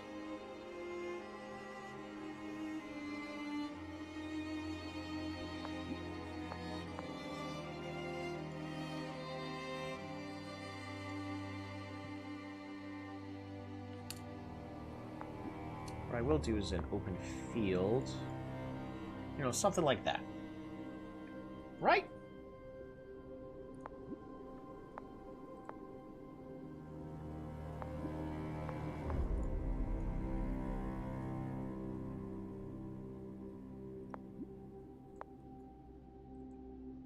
So we got, again, the next objective.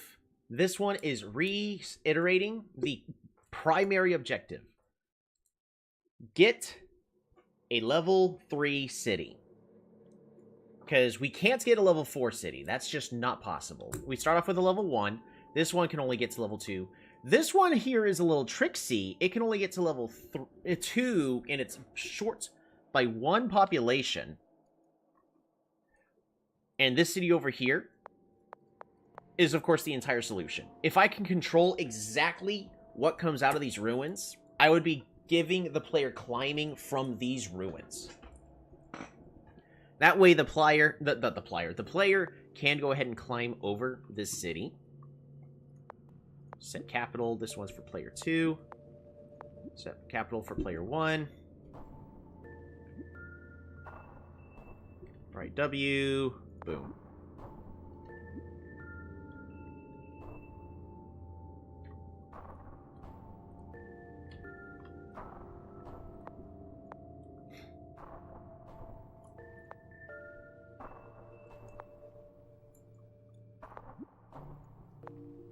Custom. Play barter tutorial. Alright. So with what you are seeing here is exactly what you would be doing to guide the player.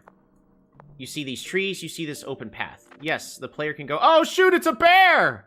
If they choose to try to go on the bear to see if they can attack it, they find these ruins, but the bear is still there. Okay, they can, you know, collect climbing from these ruins. If they follow down the path that we are trying to guide them towards, right over here, okay, they find their village.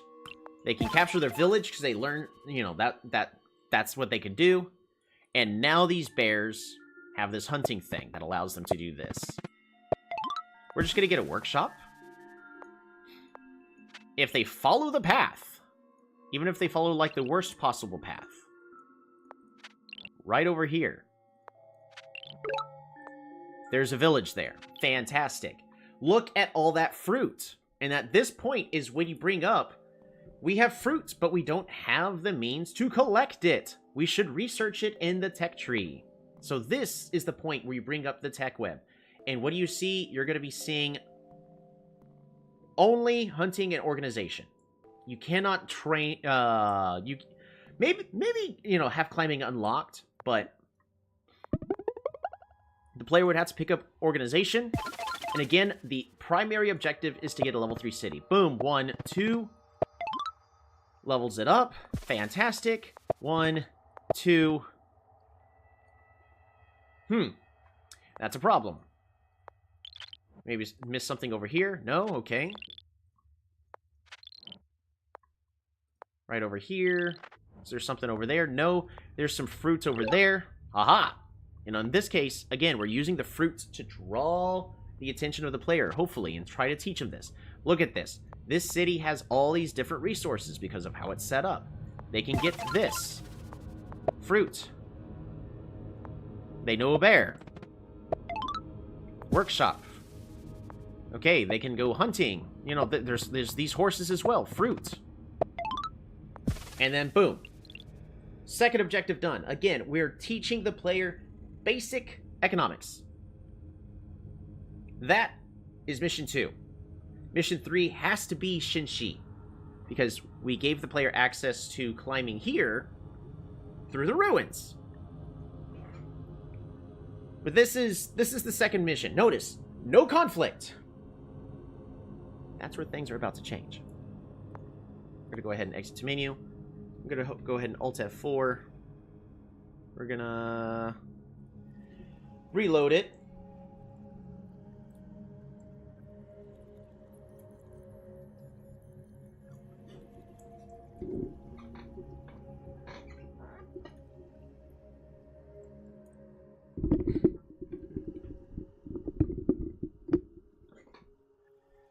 Map maker. We're gonna load this map. W. Get rid of the 2 there. Save. Boom. Alright, so barter tutorial.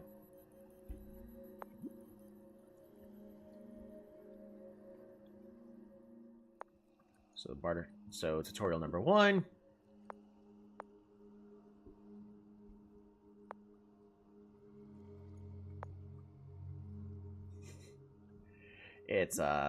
It's not happy because I deleted the other one. So, and it's for some reason it's not recognizing the barter tutorial 1 being here. So I have to Alt F4 again, relaunch.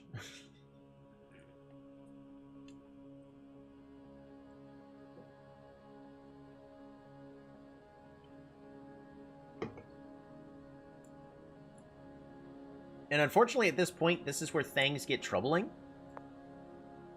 about the control that I have. Because you can't tell compelling stories without, like, pre-scripting the entire map out. Right over here. Because it would be great to be able to have, like, a random rogue unit for one of the players. Right over there.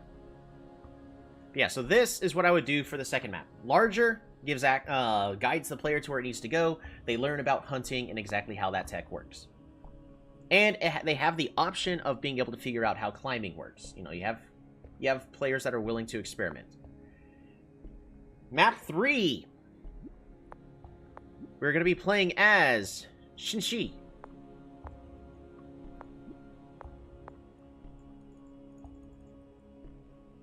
Shinshi is where you really start to learn what sort of benefits climbing really can give. Right? And we need to start learning about combat with other players.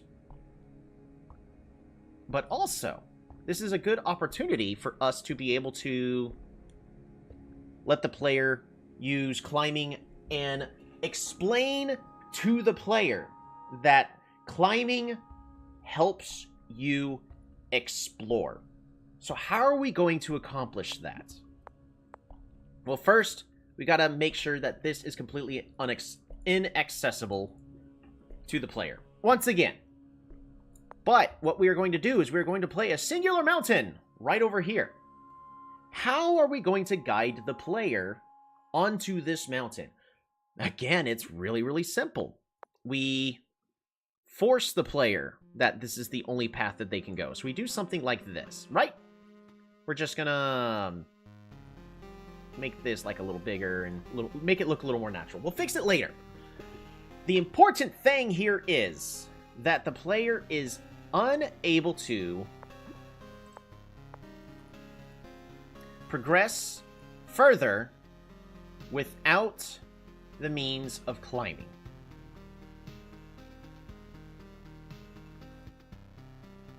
So, city. field.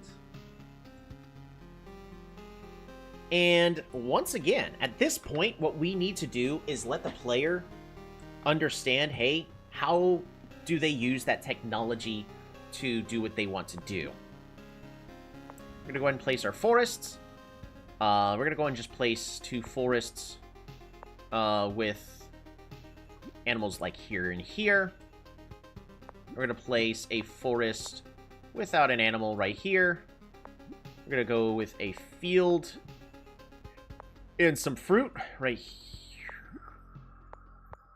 here and here.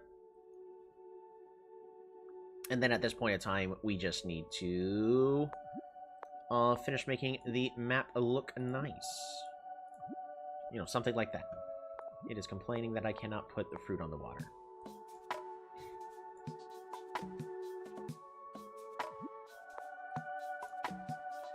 So, climbing is supposed to let the player learn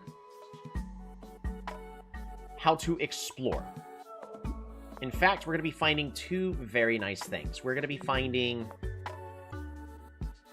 the lighthouse, but we're also going to be finding this other city over here.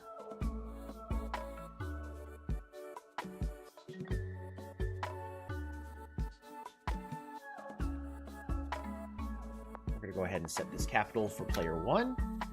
Set.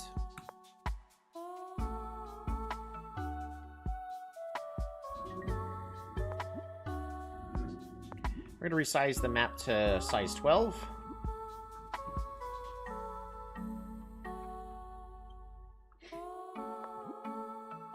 Ocean.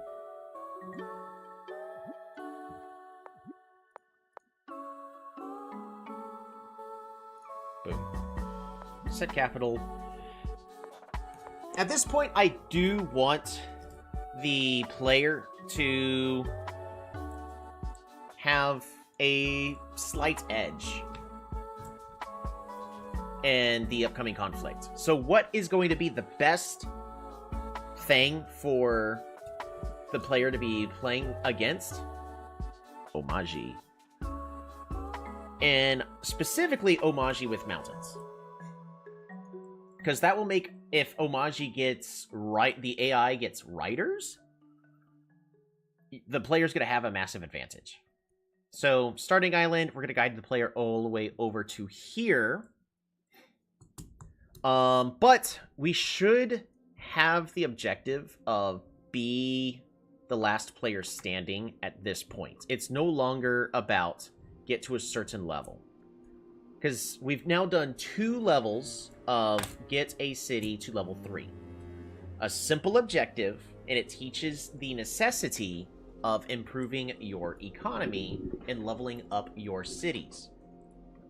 We're going to go ahead and save 03 Shin Shi tutorial.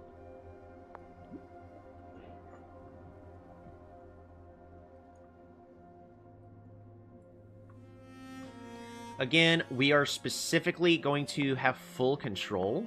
I'm going to go ahead and do this really fast. We're going to remove... Make sure that the only thing giving the player access to the lighthouses is specifically going to be climbing. That is the only way. And we should give the player access. You're welcome back. Welcome back, Wandering Door. We should absolutely give the player access to the lighthouse monument. So that goes there, that goes there, that goes there. So right over here, the only way to get the lighthouses is you need to be moving a warrior in some way, shape, or form. Want to make a map so 2 of your viewers can play each other on? I can. But right now I'm just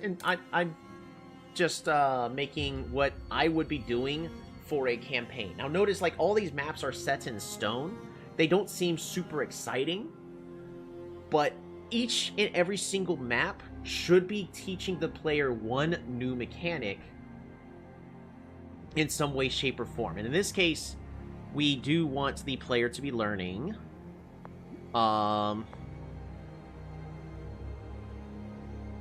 like, we're going to go ahead and place that with 2 horses. And we're going to go ahead and place a field here with fruit. Perfect. So, like, something like this is going to convey to the player that, hey, you can get a level 3 city here, but you still have to pick up the 2 techs. So to reinforce to the player what they've already been doing in the previous 2 scenarios, I'm going to go ahead and I'm just going to put a city down just right there. Set capital for player 2.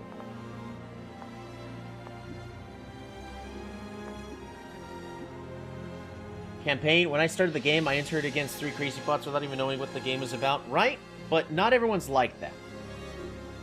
Because when I was introducing Polytopia to other people, pretty much every single time they did the tutorial, as soon as they finished, like, turn 10, and it was like, alright, do whatever, every single one of them looked at me and they went... Let me just do a recreation of what they did. They just went...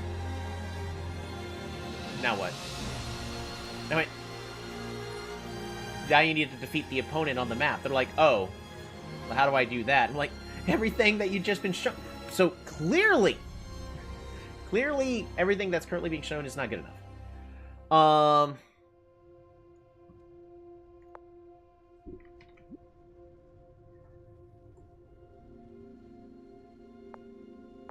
So we're going to go ahead, we're going to move over here, we're just going to go to new game, we're going to go to creative, I'm going to push and hold, and then we're going to select Omaji, we're going to enable it, we're going to go ahead and pick Shinshi, we're going to go to custom, and we're going to play 03 Shinshi tutorial.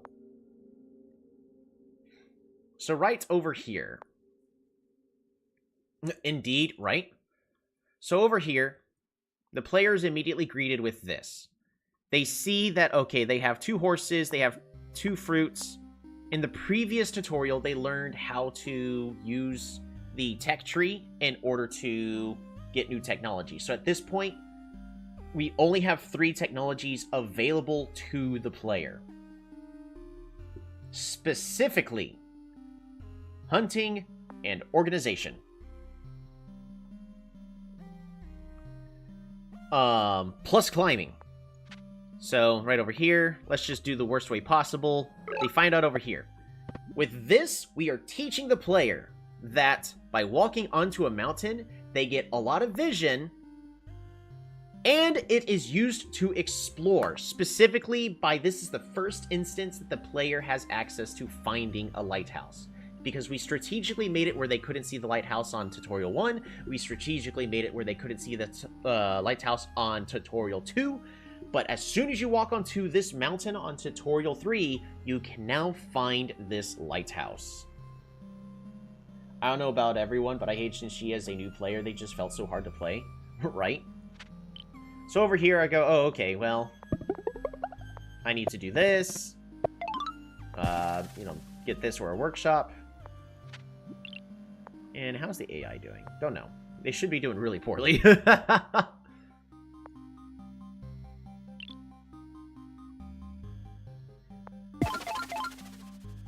And then I do something like this and this. And then I could do an explore. So this is gonna, if you do an explore, it's gonna find that. It's gonna find this other player. It's gonna find another lighthouse. Shouldn't she have a guaranteed mountain on their territory? No. This is a tutorial. I could. I can easily give them a mountain in their starting territory, but this is on their capital. I can. I mean, they do. It's right here. It's this mountain.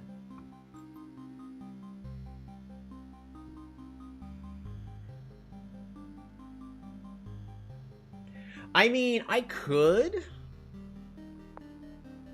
Exit to menu.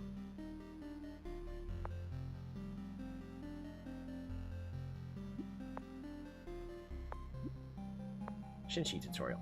Alright.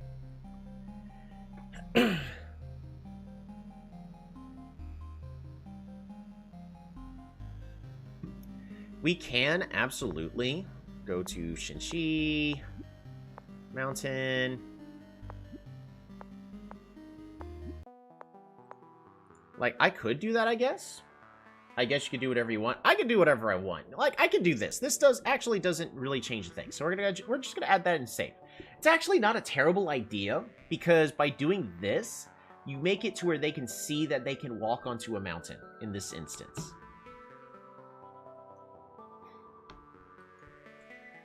Now, also, we need to slow,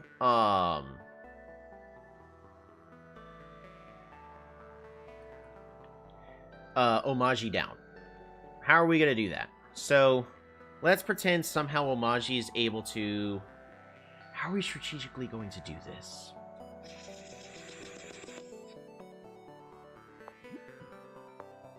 We're going to add a river. That's what we're going to be doing.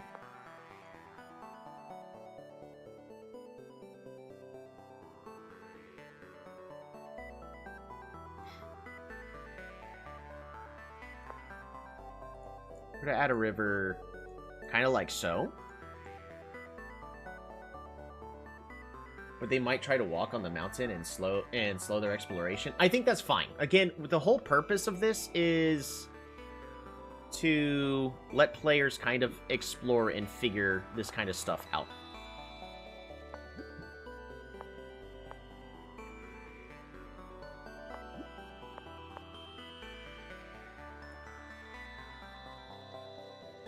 Nope, that needs to go right there. Move. City.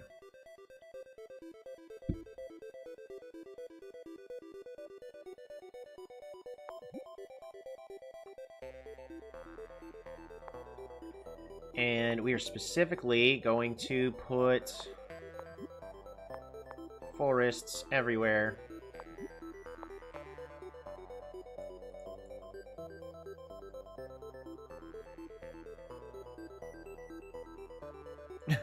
I need to remove the resource here.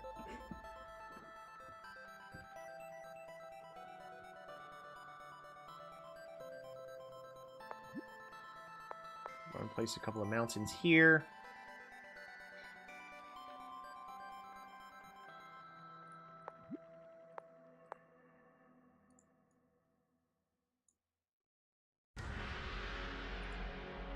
You can do something like that.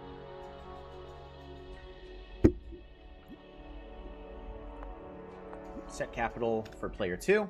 Set.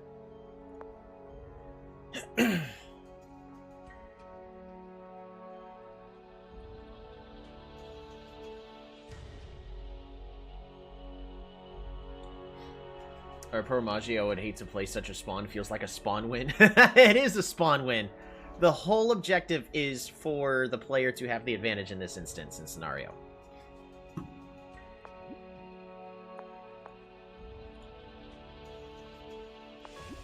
We are specifically controlling who's winning, because we're not at the moment where I want the player to lose. Now, should it be possible for the player to lose? Yeah! Probably. There should be a chance that that could happen, but that's not our goal. At least right now. The goal is to make it to where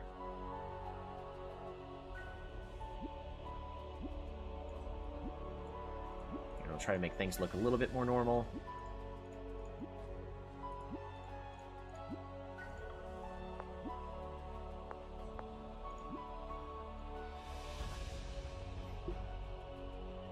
But I am based, and we'll get roads and bridges. No. So, in theory, roads and bridges are disabled. You know what? We'll, in fact, make sure that that cannot happen. So we'll just get rid of those.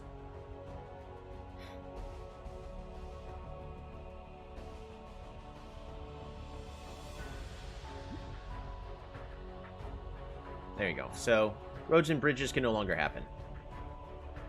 But, in theory, what I would want is to make it to where a player doesn't have access to certain texts until I've given them permission to use those texts. That way, they are learning everything one step at a time.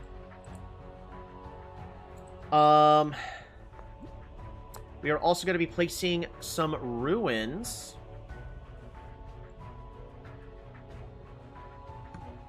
Right over... Nope. Chi. So some ruins right there. Mountain. We are going to place some metal.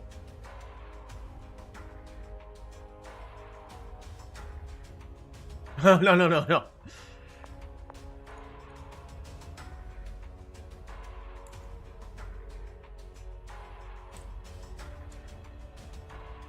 Pivot my entire economy to the water and get navigation for starfish and win. No, fishing's not allowed yet.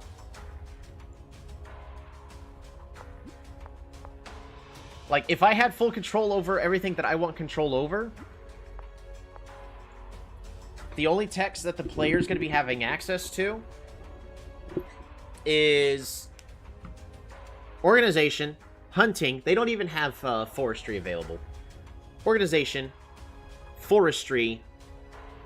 They start off with climbing, and this ruin that they can pick up is going to give them access to mining. Or they can research mining.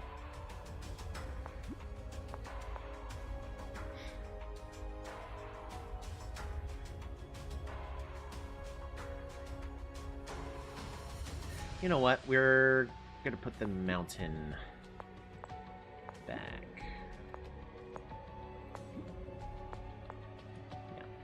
Looks a little better this way. Doesn't matter that the river kind of goes to a dead end. This is unfair. How could I win like this? You're not... So, are you... As Omaji? Omaji's intended to lose. You're playing as Shinshi.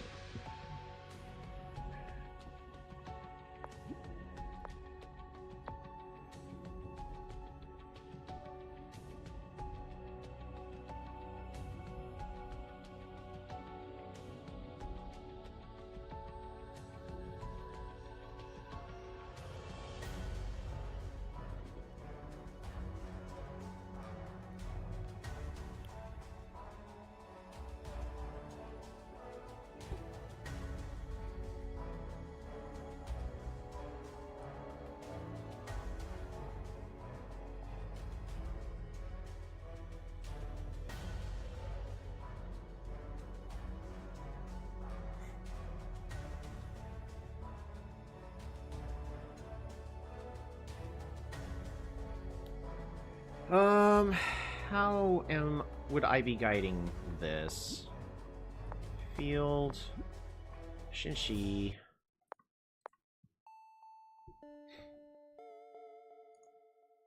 That can go there, and then Omaji can get one extra village right here. Also, just for you to notice this, but Matt heavily incentivizes water battle, therefore they'll get fishing too. I mean, I can literally just do this and make sure that that doesn't accidentally happen.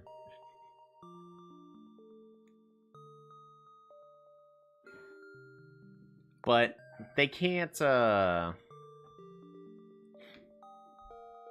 level any of this up, so...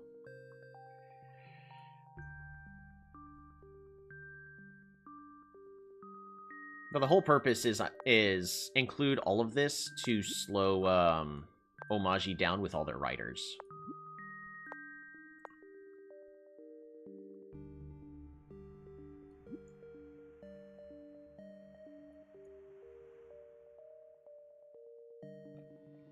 I meant for the Shinshi player. I mean, again, I can just... So, we're ignoring the fact that you don't have access to fishing tech. Like, the whole purpose is you don't have access to the fishing technology. The whole, like, in this case, if I had control, like, if you look at the text right above, I am saying, like, what weaknesses we are currently dealing with on this, with this map maker tool. But I would totally make sure that fishing is just locked away and unavailable.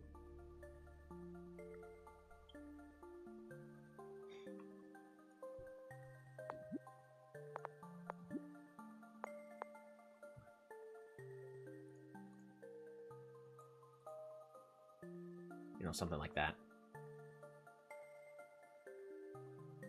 Because yeah, they have this coast. I can just get rid of it. If we think that we can't trust the player for what my intentions are, yeah, I can get rid of it. There. Fixed. Problem has been solved. The player no longer has access to it at all. Problem solved. But the meta... Yeah, that sucks, doesn't it? Alrighty, so... we're gonna go ahead... Again, we're just helping guide the player to where I want them to go. They have access to both this village. They have access to this ruin. If they collect the ruin, it's going to give them the mining technology.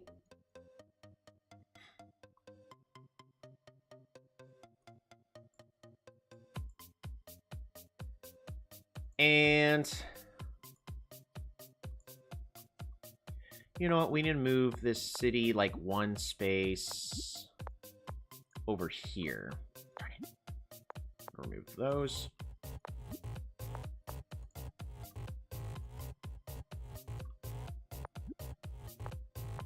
Mountain. None of this. With metal.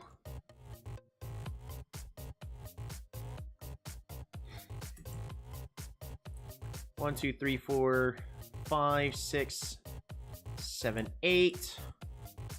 So this one is 1 star short from getting to level 4. When an Omaji find the North City first? Maybe? That could potentially be a slight issue.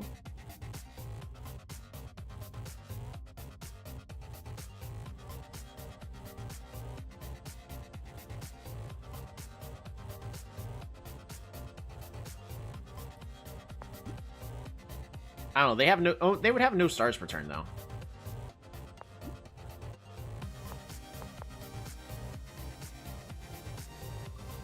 So at this point, I wanted to allow them to get to level 9.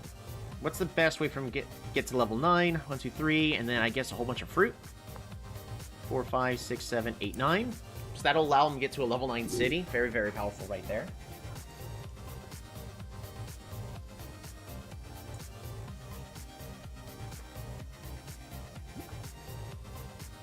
Shinchi tutorial has been saved. So I can also just really slow down their rate of getting to,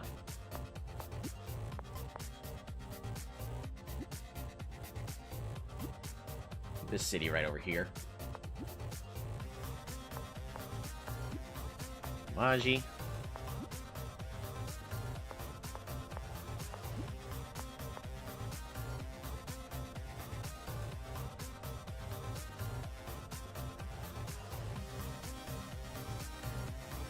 Run a simulator play to see how it would go, right? I mean, I definitely can.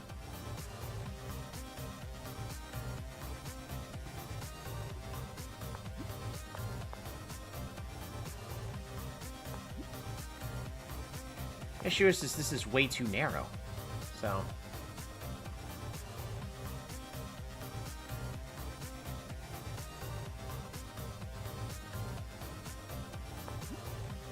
Put a mountain here.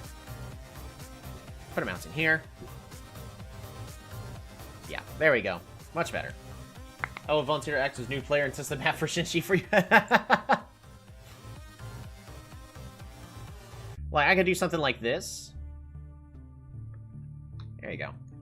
That might work. To really just slow down the Omaji player.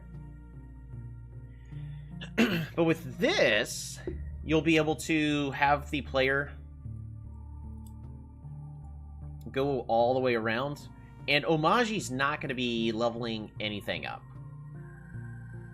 In theory. The issue is Omaji can 100% just pick up forestry and actually level that stuff up. So that part is an issue. Creative. Shinshi. Boom. Custom. Shinshi tutorial. Start. Let's just do the worst case scenario, right? Like, we go here. Huh, that's crazy. Oh, that is not what I want. I don't want them to see that. Is this consonants? No. I am making the map myself. It is whatever the heck I want it to be.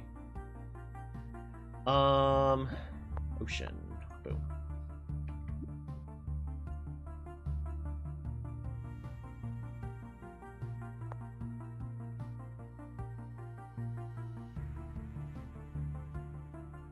Right, exit menu. Should have saved.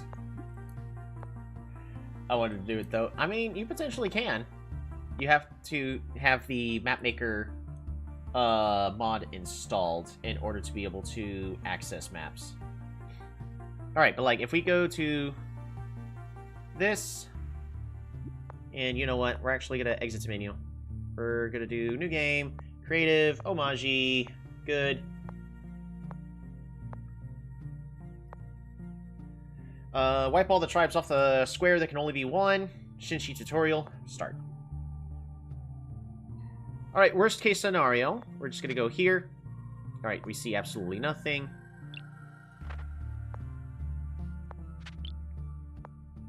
I mean, the worst case is they also try to walk up to here and find out they don't get extra vision. But over here... boom, they get one extra pop.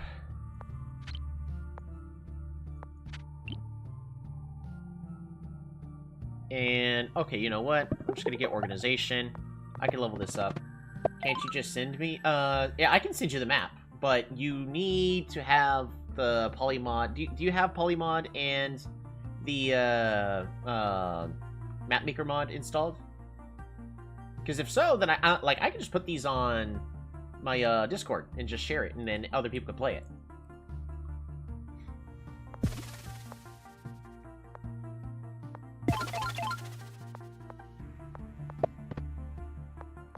Like, let's say we do an explore here.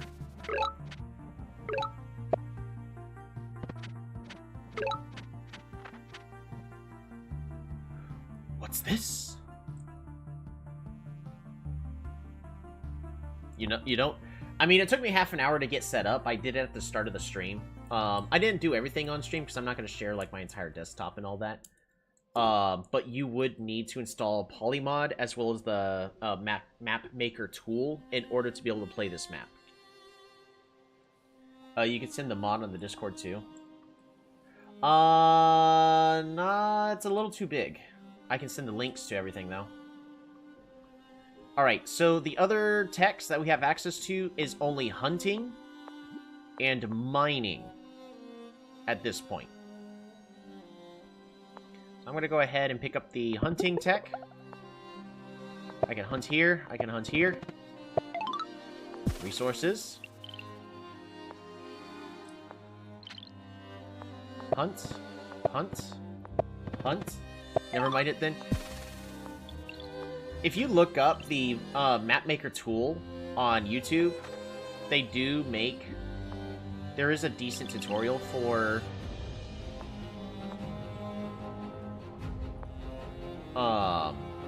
being able to see for how to get it all installed.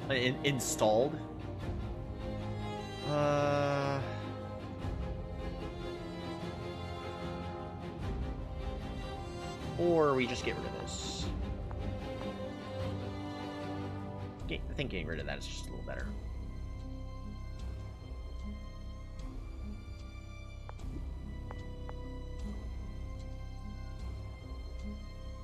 Yeah, it's a little better. Well, she got more points than you? Yeah, of course they do. I'm playing poorly.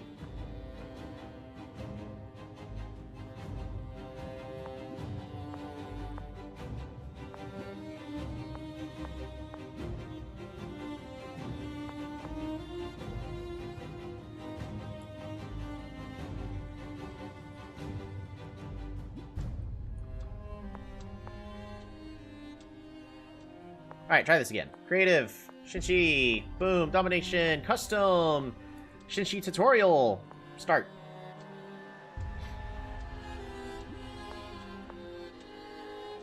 So, like, even if I go here, we go here, here. Okay.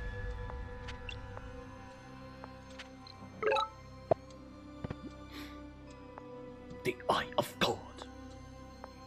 Like, at this point, I actually have enough to just go 1 workshop. What if I get an explorer? What do we find?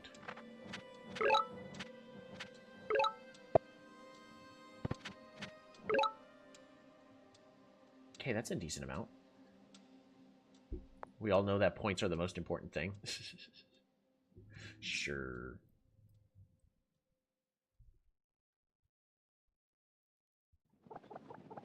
I don't think I want them to...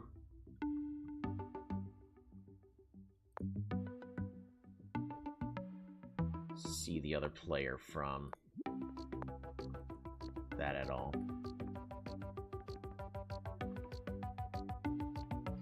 I mean, we are breaking some rules when it comes to how the map is generated and all that. I don't care.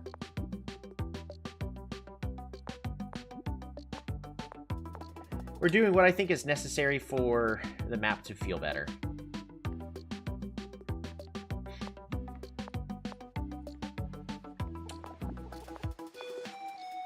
Uh-oh.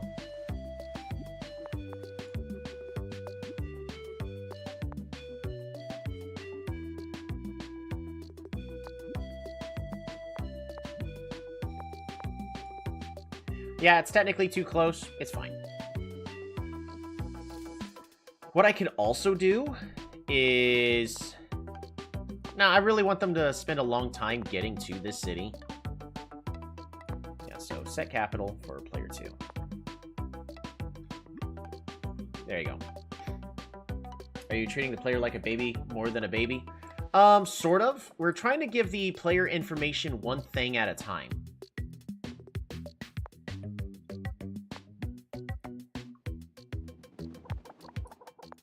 Because it's not necessarily treating them like a baby.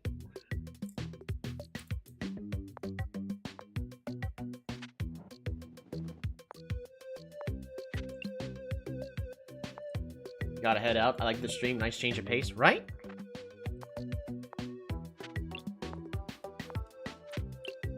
So at this point, this bit right here is teaching the player that mountains are exploring. And that they can walk on mountains. Because there's a potential that they picked up climbing in the last one. In theory, the best thing would be to have, like, a Shinshi advisor going, "Oh, mighty leader, welcome to the Shinshi tribe. We are true climbers, and we can traverse over mountains. Therefore, they do not block our path." And then, basically letting the player know they can go on top of mountains. So on and so forth. Take care, Wandering Door. Take care, Shalom. Take care, all. But again, in the previous tutorial number 2, we learned about...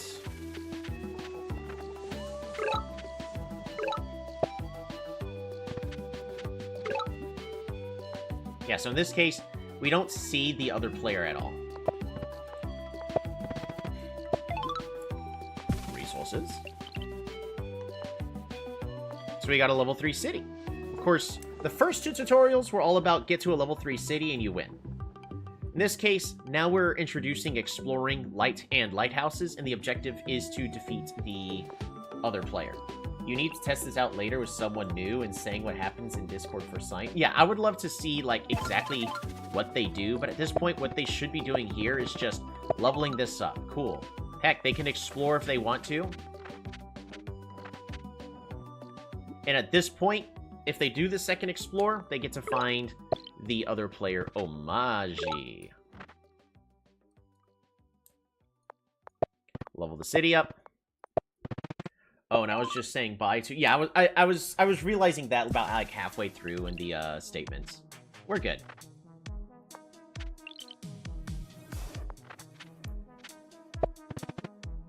But at this point, hopefully, they're now seeing that... Oh, the other player's got a lot of units.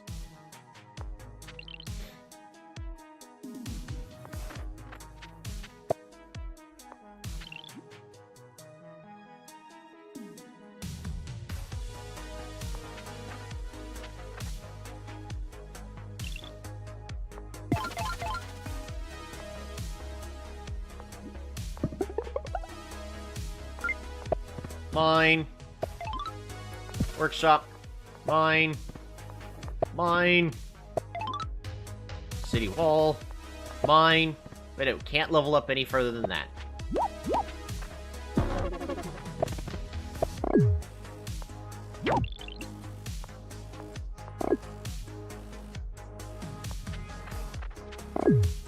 Told you he would reach the North City before Shinshi.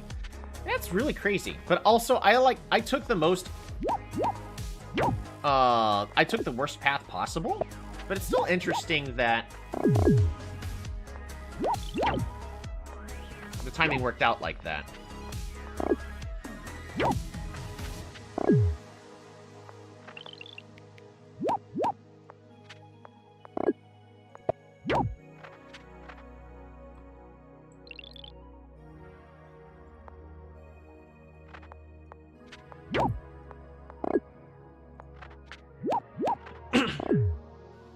Oh no, not the defender!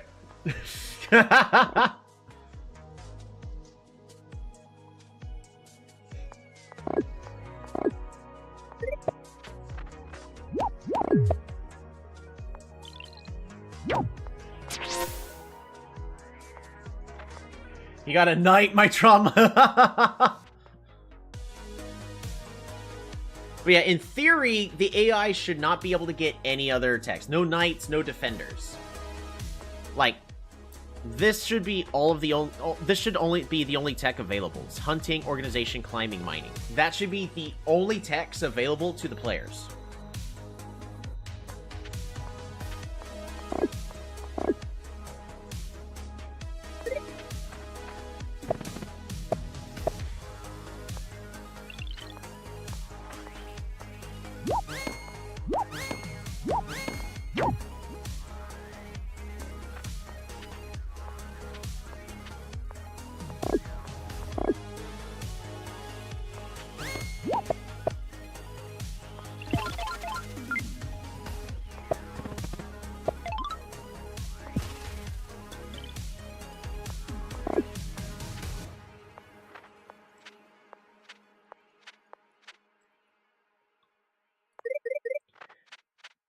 Yeah, the fact that they got knights is just dumb. There we go.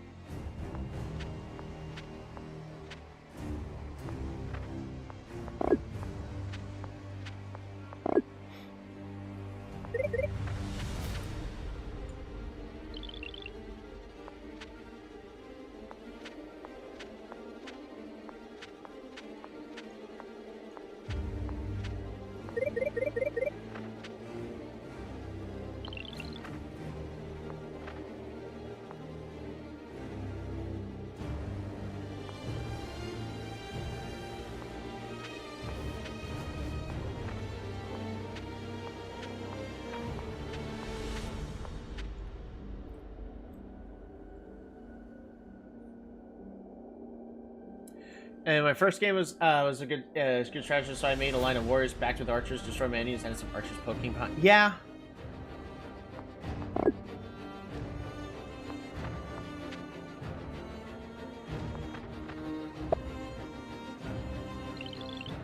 How the heck did he find this lighthouse?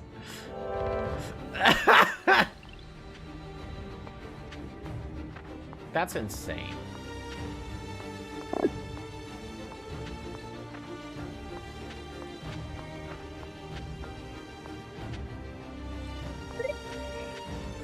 Like, nice, a path to destroy Amaji.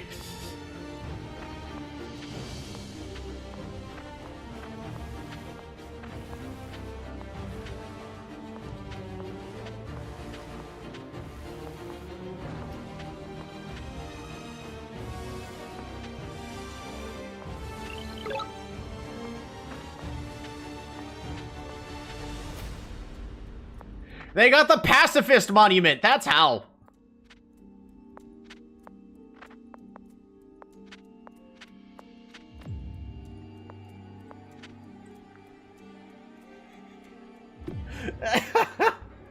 And it's just a rider, lo and behold, the warrior absolutely destroyed my west position. Yeah.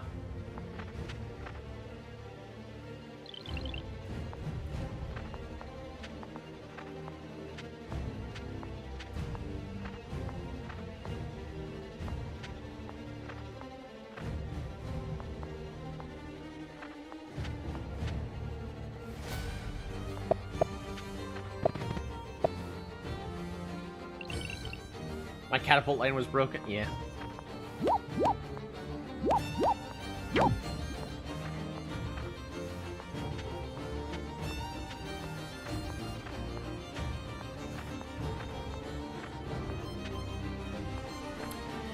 Maybe the player needs access to,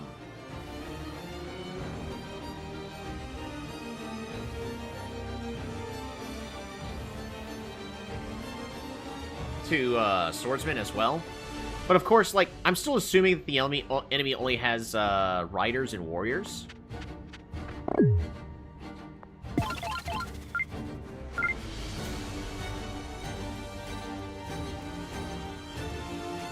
Crews were angry at me in those middle three. Yeah.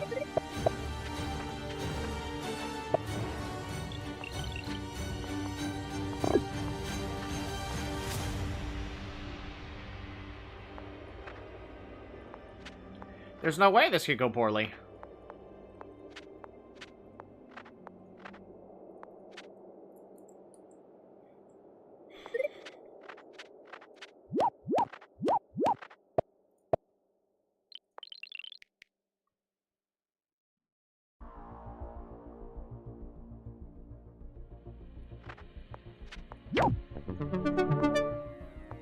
Ooh, Killer Monuments is complete.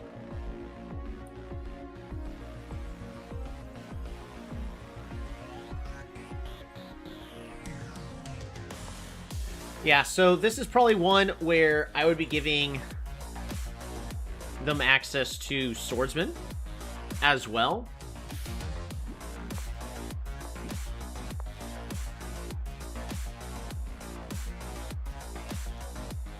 But also, we would have to...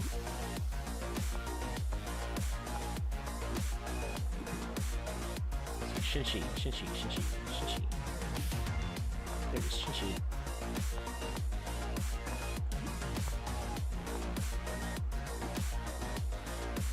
I don't think restricting the player choices is a good move, but you do you. So it's about introducing the mechanics to the player one thing at a time. It's not about restricting.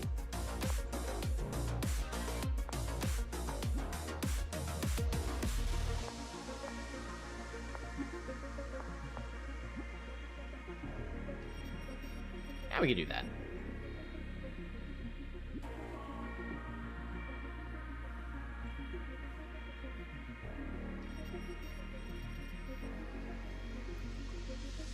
Issues, it just takes too long to get there. Fair enough. Yeah, I mean, because the whole point of the campaign is to act like an invisible tutorial.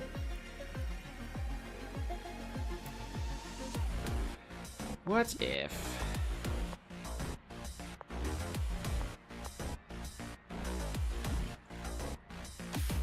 we do that?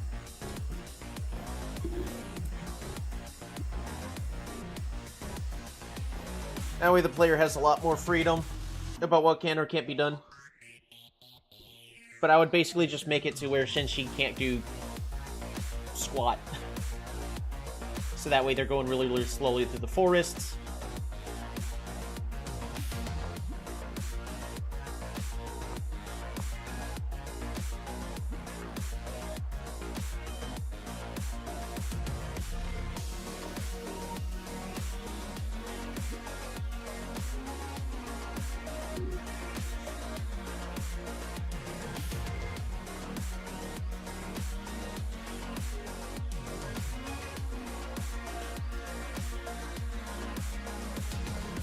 New players should just philosophy rush. They don't have access to philosophy.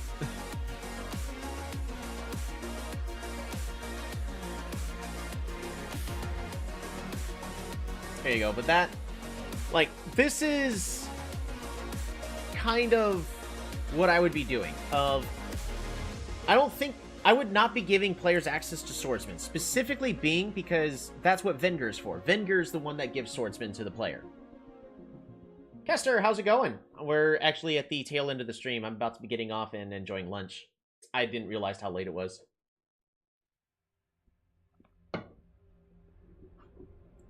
But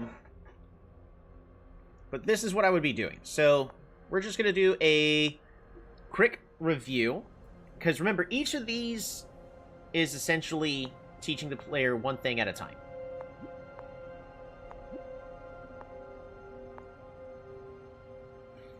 Alrighty. So, the Imperious tutorial. Right over here. Literally, I would be starting the player off with a level 3 city at -2 population. And their first task is to collect both fruits, right? And then they can do whatever. Heck, if they want to explore, here you go. This is what you see. This is all the player has access to. But their objective is to get another city to level 3. So if they go over here, boom, they get a swordsman.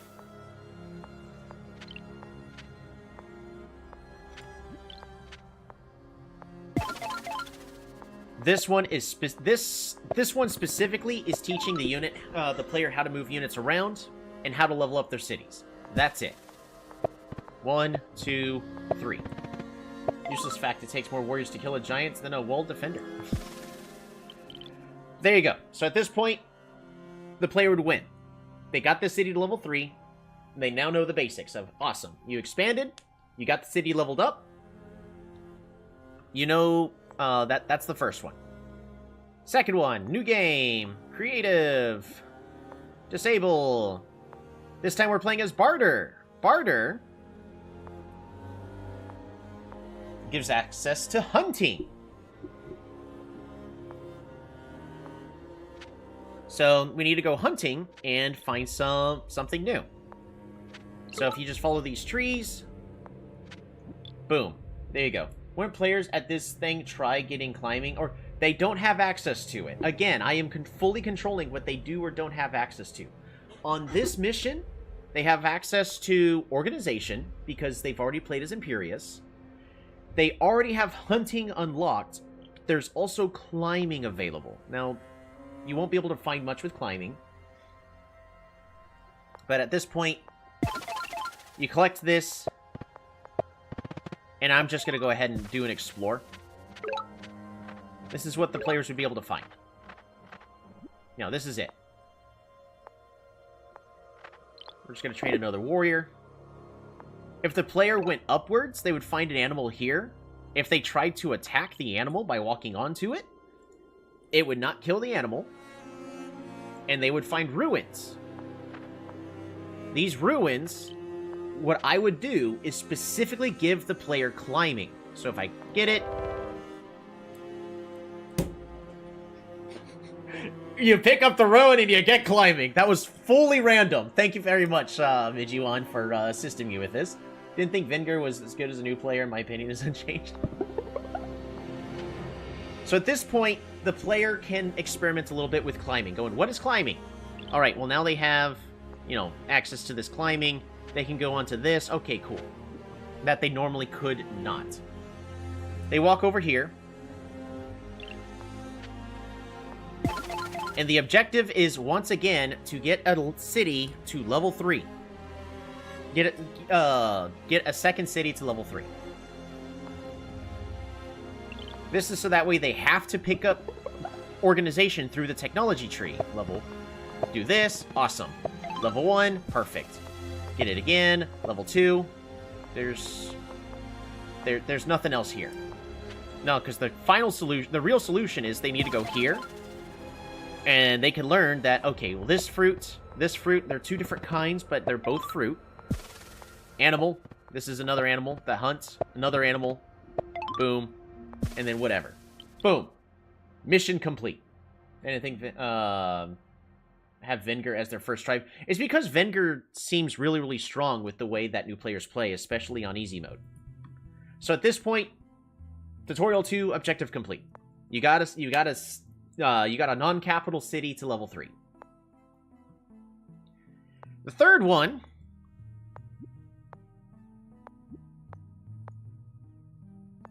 specifically changes things up. So the objective is to be... Nope, not infinity. Exit menu.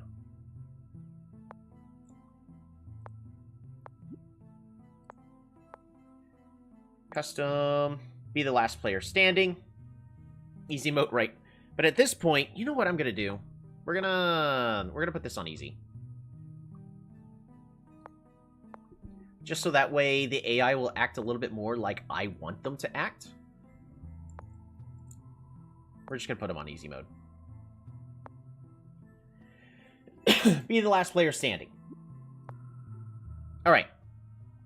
And at the start of each of these campaigns, you're going to have your advisor of your tribe going, "Oh, mighty leader, welcome." And in this case, they're like, "Hello, advisor. We are the Shinshi. Climbing is our, we are natural climbers and blah, blah, blah, whatever lore you want to dump down. Therefore, we can climb on mountains, without any issues. So, the player can go this way, onto the mountain, but the whole objective is to force the player to go here to uncover a larger area of vision. Because at this point, the player's already had to walk around to uncover some vision. But at this point, you're specifically telling the player, climbing, you need this tech to climb, but you also get benefits by getting increased vision. In fact, we're going to give you this lighthouse. Notice, this is the first introduction to lighthouses. But also, you get to find that village over there. Oh, well, I know that I need new stuff. I'm just going to take organization and level up my capital. You know, I'm playing optimally here. And if I choose to explore, notice we're still not overwhelming the player with information such as, okay, here's the other tribe. I mean, isn't that written on the tribe description? No, well, yes and no. I mean, remember, this one is specifically like a separate tutorial, like campaign. And the campaign is set up to act as a tutorial. A good campaign just naturally guides the player to what you want them to do. I'm just going to take a workshop. Without, like, spiking the difficulty up really, really high. Alright. I know that I need hunting. Just gonna... Yeah, heck, I could take city walls. But the last tech we are now giving the player access to is mining. Well, I don't know what mining is, but I don't know what these are. Right over here. And that's what this ruin specifically is going to give. This ruin would specifically give mining, else it would give a veteran swordsman. They need to make the description shorter, or I won't read it. We're just gonna take a city wall.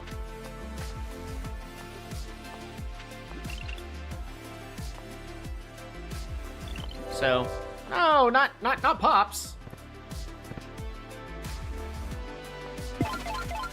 But this should specifically give mining.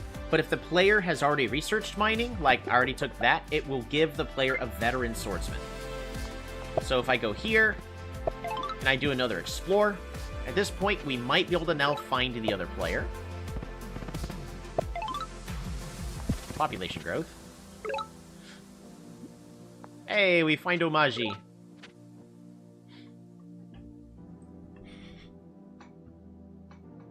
The water, being all deep water feels cursed. It is, but you're the one that caused it, so congratulations. Resources. And again, notice we're specifically making it to where the city can't level up too much higher.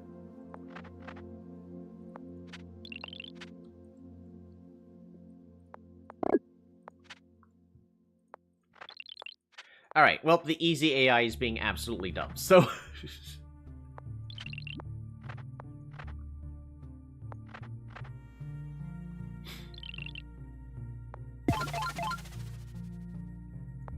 Hunt.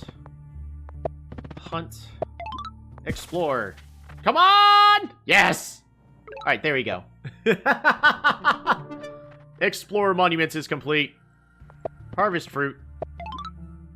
Alright, well, we managed to get a giant in the tutorial. Awesome. I'm not gonna prevent the player from being able to accomplish that. If they manage to do that, you know, kudos to them. You know, give them access to that. Level 3, city wall.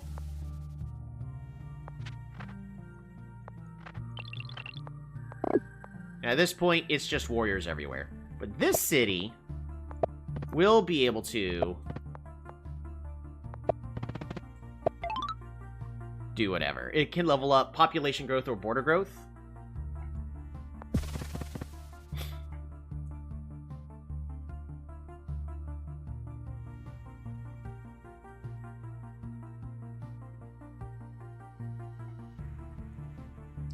They could get another one.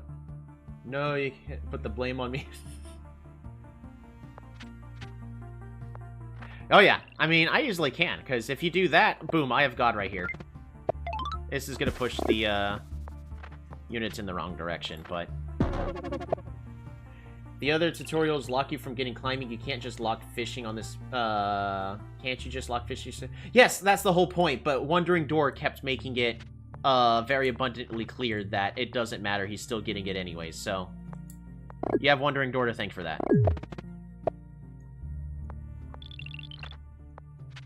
Despite me specifically explaining. Like, no, the player would not have access to it.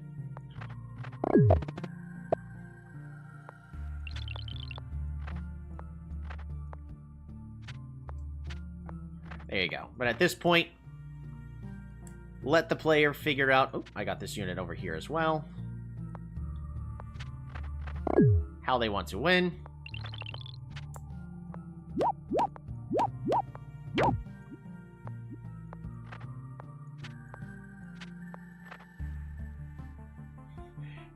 Yeah. So, yeah, in theory, that's what we would be doing. I was just trying to find a way to win as Omaji. Nope. That's not how that works. I was telling you that it was locked away. We're just gonna take that.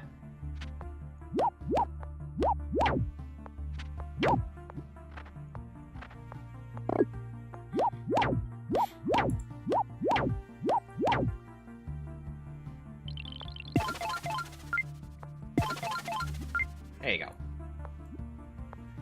So, I mean, for me, that was easy because of the giants. So, I would have to tweak this map in a way to make sure that probably, make it to where Omaji doesn't have, like, if possible, to give players individual techs available or unavailable. I would make sure that Omaji doesn't have access to, climbing. That way it also rewards the player for using these mountains and going like, aha, well, I can go on these mountains, and I feel really, really strong. And then they have a defensive bonus, so it's a buff for the player. So that's what I would specifically do, is make it to where Omaji doesn't have access to climbing on this map in particular. The last one would be, you know, giving the, having the player play as Omaji. But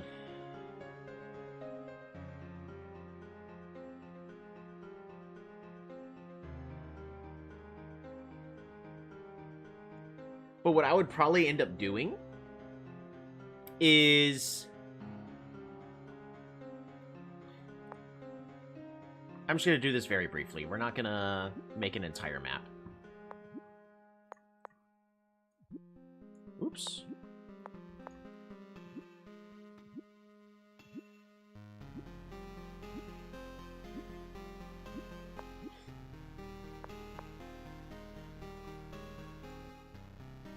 Is introduce... Again, we're introducing a new tech. Now, no tribe naturally has access to chopping. Special tribe tutorials are needed, in my opinion. Yeah, they would be. But we are needing to use all of the tribes to introduce all of the techs kind of one by one. So I'm just going to go ahead and exit the menu. but I would intentionally have it to where Omaji, since they start off with riders, give them, you know, the really, really fast movement of the rider, and then have a segment of the map kind of cut off by a wall of trees to help introduce the concept of zone of control, or at least rough terrain, so that way the player can understand, oh, well, these riders are fast, fantastic, but they can't run through certain tiles. Because if we just go to a regular game, when playing as Omaji, we need these following techs available. So we're going to be having riding, we're going to be having organization, we're going to be having hunting already available, climbing, mining, and we are learning the riding tree. We need to go over what techs are all still possible to get just naturally through tribes. Smithery, strategy, farming, roads, archery, fishing,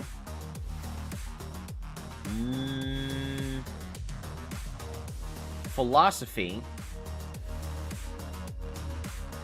Those are all the ones that are available.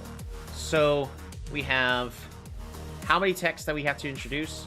1, 2, 3, 4, 5, 6, 7, 8, 9, 10, 11, 12, 13 techs we still need to introduce to the player. How many techs are we going to be learning? 1, 2, 3, 4, 5, 6, 7. Well, there are... Yadak introduced you to road movement. Quetzali teaches you teamwork. Yeah, Quetzali, you'd be getting access to strategy as well as diplomacy. Like, that one's a given. What am I thinking? Zabazi would be giving you farming and construction. I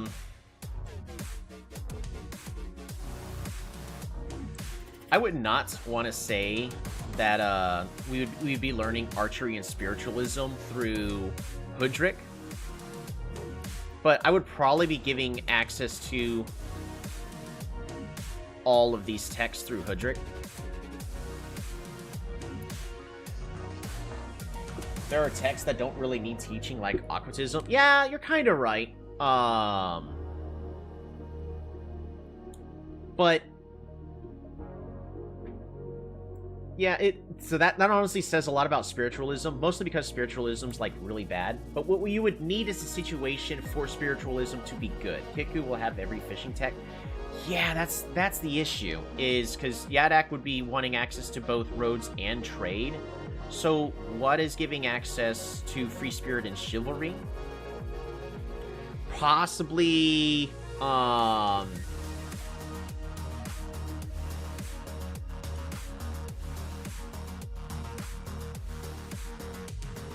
or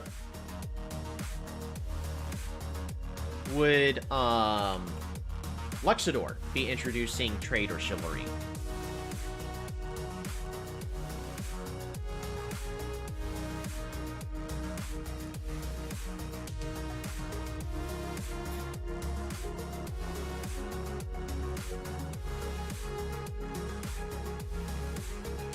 Because Kiku, you would definitely want Kiku to be learning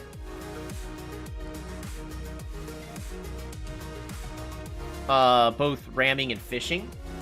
Yeah, spiritualism is always good at late game. Good luck getting a new player there. Yeah, like, spiritualism is very situational. Aquatism is very situational. What I would probably end up doing is, because the further in the campaign you get, the more complicated each of the missions start to become. But I don't, like, Omaji is just the 4th free-to-play tribe. And that's the last one that the player has access to. So that's why you would want to be giving them access to riding. There's no reason why we're giving them free spirit or chivalry. That's just free spirit to a new player is not going to make sense. Why would you want to sell units? So we're like, that's something that we would want later in a certain scenario. And that's when we're specifically introducing chivalry to the player. So, you know, those are not available. Yadak is the one that introduces roads, so they have that. No trade. Omaji is the wrong tribe to introduce mathematics to. And forestry. Because honestly, Hoodrick would be better for introducing forestry and just saying, look, Hoodrick has a lot of trees. They like trees. So we're not going to be giving them spiritualism or archery. Again, not a single bit of fishing, so no sailing, no meditation, no philosophy, no smithery, no strategy. Yeah, so this...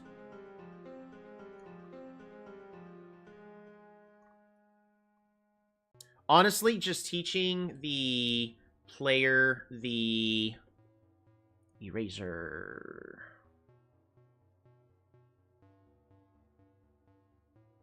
just the writing tech, as well as all the differences about movement. Math could be used with barter. Barter's already happened. Remember, barter is specifically being used to teach them about animals, and we're also teaching the player about the research tree, the tech tree at this point. So these are the 5 techs that we have access to as Omaji.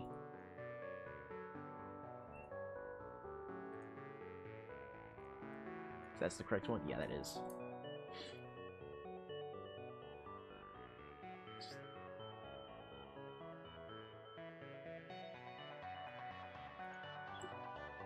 No philosophy, no strategy, no brainery, right? Yeah, but in this case, it's just Omaji. You're going to be learning about movement speed of riders and how good riders can be and how they can be a lot faster, as well as moving back. Because let's be honest, riders, for a new player, are a somewhat complicated unit, just because they can also move after attacking. So, probably just saying, hey, here's the entire riding tree, and then there you go, is probably good enough. Right there. Anywho, that will probably be for next week. We're going to continue working on the idea of a campaign. Can players have access to the tribe tutorials if they don't own the tribe? Yes! The entire purpose of these tribe tutorials are to also let the players understand, like, what each tribe does. And we're not going to say you're locked, but this tribe is locked behind a paywall, so you can't access this tutorial unless you get the tribe. No, no, no, no. You have access to every tribe in this preset campaign. Oh, but, and then you can go ahead and complain to me, oh, but when I am playing this, I am playing on this specific map. You know, let's just go to this. Riders are complicated, but roads can be. Yeah, riders and roads are a little bit of a complicated subject. But, like, you know, they could be like, yes, I get to play the tribe, but it's only on this exact map, and I want to be able to play on a normal tribe. Like, cool, you want to play this tribe that starts off with this tech? Buy the tribe. Movement penalties too. Yeah. Movement penalties too, exactly, which means riders are complicated. So that's, you would be making a map to specifically allow players to understand exploration with mountains, but also riders. Like, you would be having more of these mountains that are kind of just back-to-back, layered behind each other, to fully explain that, hey, this rider cannot move quickly past these mountains. I said riders aren't complicated. They are! They are complicated! Movement penalties, like, riders are the only units with movement penalties. And so are knights, but guess what? Knights are locked behind riders, so riders are complicated.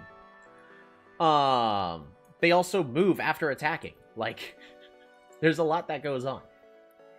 So, the main things I am asking for this map editor, I am not asking for cutscenes. I'm not asking for, you know, some advisors to say, hey, this is the tribe and all that, so on and so forth. I am asking for stuff that is kind of already in the game. So what is that exact list? That exact list is, I need to be able to set the city levels and starting population. That way I could have a higher level city owned by, like, the AI, and then reduce the population there so it's still only getting, like, 1 star per turn. So that way it looks like you're capturing a really, really big city, if I so desire. B, I need to be able to place starting units. I would have a lot more control about what, like, meeting certain players, like, specifically for Quetzali. But I guess I can still force certain interactions by just building the map in a certain way, so that way one AI player is immediately... Advisors, like, be like, play correctly, or I will give you the E-Spark to roast you. Exactly.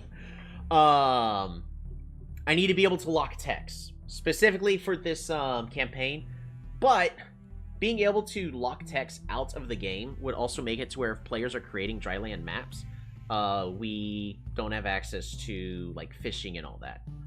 That one, I think, is trickier, and it's not necessarily a thing, so that's more of a thing I would have to be asking Miji1, like, hey, Miji1, please just give us a Boolean variable on each text saying, can this tech be researched or not? And then in all cases, it's just by default can always be accessed. But you could also make it to where on dryland maps the text just aren't available. It's not that hard. It's a little tricky. It would probably take maybe about 2-3 weeks of implementing and debugging. But by implementing something like that, you're able to make a very specifically tailored tutorial for new players. Like so. Need to be able to set player starting vision. That way, I'm not just restricting the vision all the way to one tiny, tiny square in certain cases. Like Quetzali, I would like for them to be able to have vision of more things.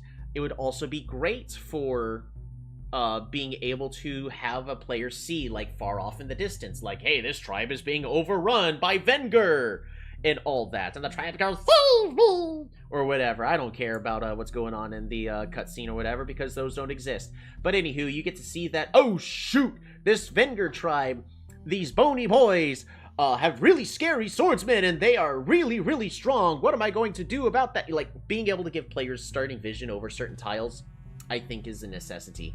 That's, again, I feel like that is something that can be modified through the mod and through this. But that one is going to be a lot more trickier to implement. Need to be able to set player starting stars and technologies. That way I could specifically give a player a certain amount of stars. I can give them 20, I could give them 0. So that way what I am envisioning the player to do in this, on the mission, they could do exactly as I plan it for. Or I can give the AI 0 stars to make sure that the AI isn't going to just get climbing turn 1 and bypass all of this, and then suddenly give the player a harder time in the tutorial. Speaking of which, I need to be able to, well, lock text. I would like by per player, but that's probably going to be, that would probably be complicated. Need to be able to enforce player tribes specifically for the AI. I should not have to go into a custom game and then say, okay, these are the two tribes we're going to be playing. Because what if I make a mission specifically where I want Venger to have other units at the top that's overrunning a couple of the tribes, and I just want to see the wave of tribes being overrun by Venger and their swordsmen, for the player to go, oh shoot, oh shoot, oh shoot. And I can see the oncoming tide of this tribe is a problem, and I need to deal with them, and I need to get ready. I'm going to need to deal with these very powerful swordsmen. So I'm going to use, like, the archers. I'm going to use these catapults to hold them off, because catapults deal with the really slow swordsmen really well. But we don't give our player access to swordsmen. Alright? Like, that's a Venger, at this current point of the time, that's a Venger exclusive thing. So the player needs to figure out how to defeat the swordsmen with other units. need to be able to, and at that point, we're also asking the player, you know, you need to be better at combat, and we're teaching the player how to actually be smarter. Instead of giving the player this scenario where all of our units have a defense bonus on the mountains, whereas the AI is stuck to only on their cities, and then they have to walk all the way around real slowly and all that. No, at this point, we're telling the player the opponent has stronger units than you. Get good and figure out how to defeat them. You have access to like 4 cities, and the AI has 0 economy but very powerful swordsmen. Deal with it. Needs to be able to set player starting alliances, so that way I could immediately have Quetzali and Imperius start the game off as buddies, which would also that would help take care of the starting vision thing. In a way, so that, because if, let's say, 2 players, Quetzali and Imperius, start off as an alliance, you would immediately get vision of all the surrounding, all the tiles around that player's capital, which means you have starting vision. So that can be accomplished with that. Needs to be able to place roads on the map. That way I can specifically have a road go from like a starting city to help guide the player. You know, look at this. Woo. Go over this way. You see this road going on over to here? Go follow the road. Follow the road. And then you know, that'd be great. Well, I'll be going now. Take care. So will I in a moment. Need to be able to have predetermined ruin results. This ruin specifically is to give mining, and if I can't give mining, it's to give a veteran swordsman. I also would want to have like another ruin. In fact, we're gonna fix that. I want another ruin.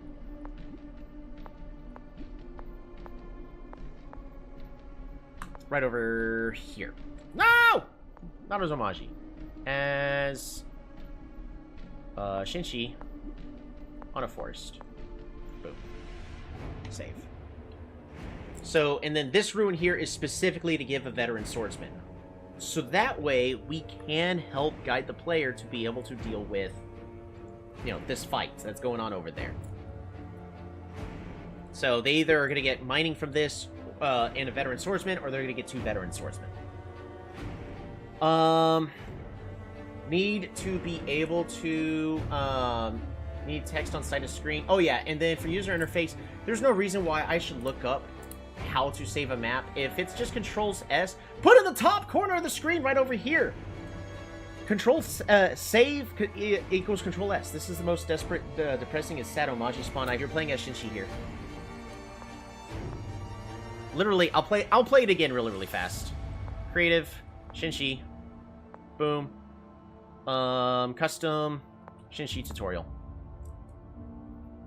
Like,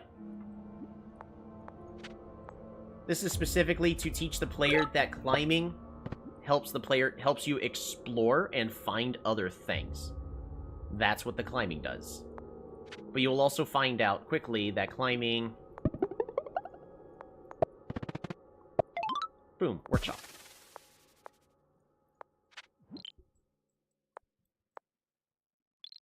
Hunting.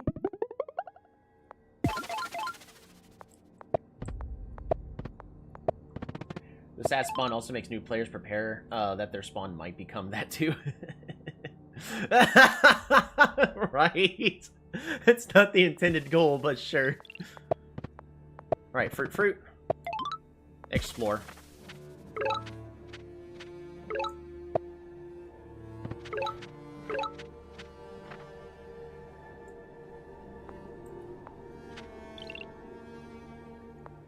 Fruit. Hunt. Hunt. Resources. And let's just do the worst case scenario. They go here. And they get... That's right, they got mining! Oh no, it's Omaji.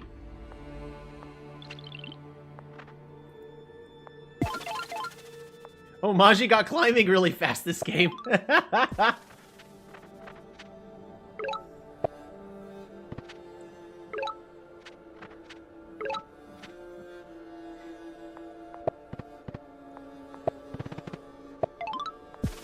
resources.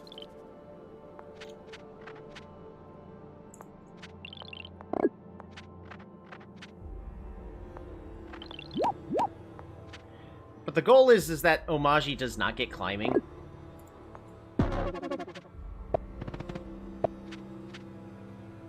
Worst case scenario, player dies. Secures the kill. Oh, they can't level the city up either. That's a lot of units. You gotta make more units. Alrighty, Midji-1, just help me out. Just give me the veteran swordsman, okay? Explore. No! That's a shame. Resources. At this point, give the player the chance to...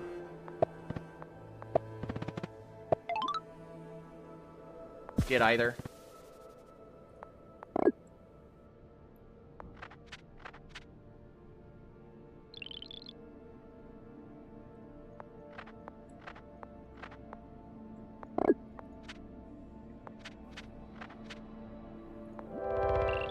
Dang, no veteran swordsman. But what I should do... Actually, I'm going to make one minor change to this map. But essentially, you're going in there. You should have access to climbing. Omaji should not. One last change I'm going to make, so that way the player kind of sees that it's kind of the same either way, is we're going to put more metal here. Oops, but no ruin. And then we're going to also put a wild animal right there. Beautiful. Alright, but essentially, they go win, they use the mountains to eventually win. Just so that way they can kind of start learning how combat works. And that's the Shinshi tutorial, is take out the opposing player. But anywho, there's all this stuff that I would like to do for this tutorial, for this campaign and tutorials that just can't be done. So next week, we'll go ahead and make some more. We're going to be starting with Omaji, the last free-to-play tribe, and then we're going to also start making more tutorials for the other tribes as well, to keep introducing more and more Polytopia mechanics, and we're going to be like forging each of these maps to help support whatever it is we are wanting the player to do or experience. Thank you all so much for tuning on in. I am starving. Oops. I'm actually Tolby. My bad. Thanks. Heading out. Ta-ta now. Bye.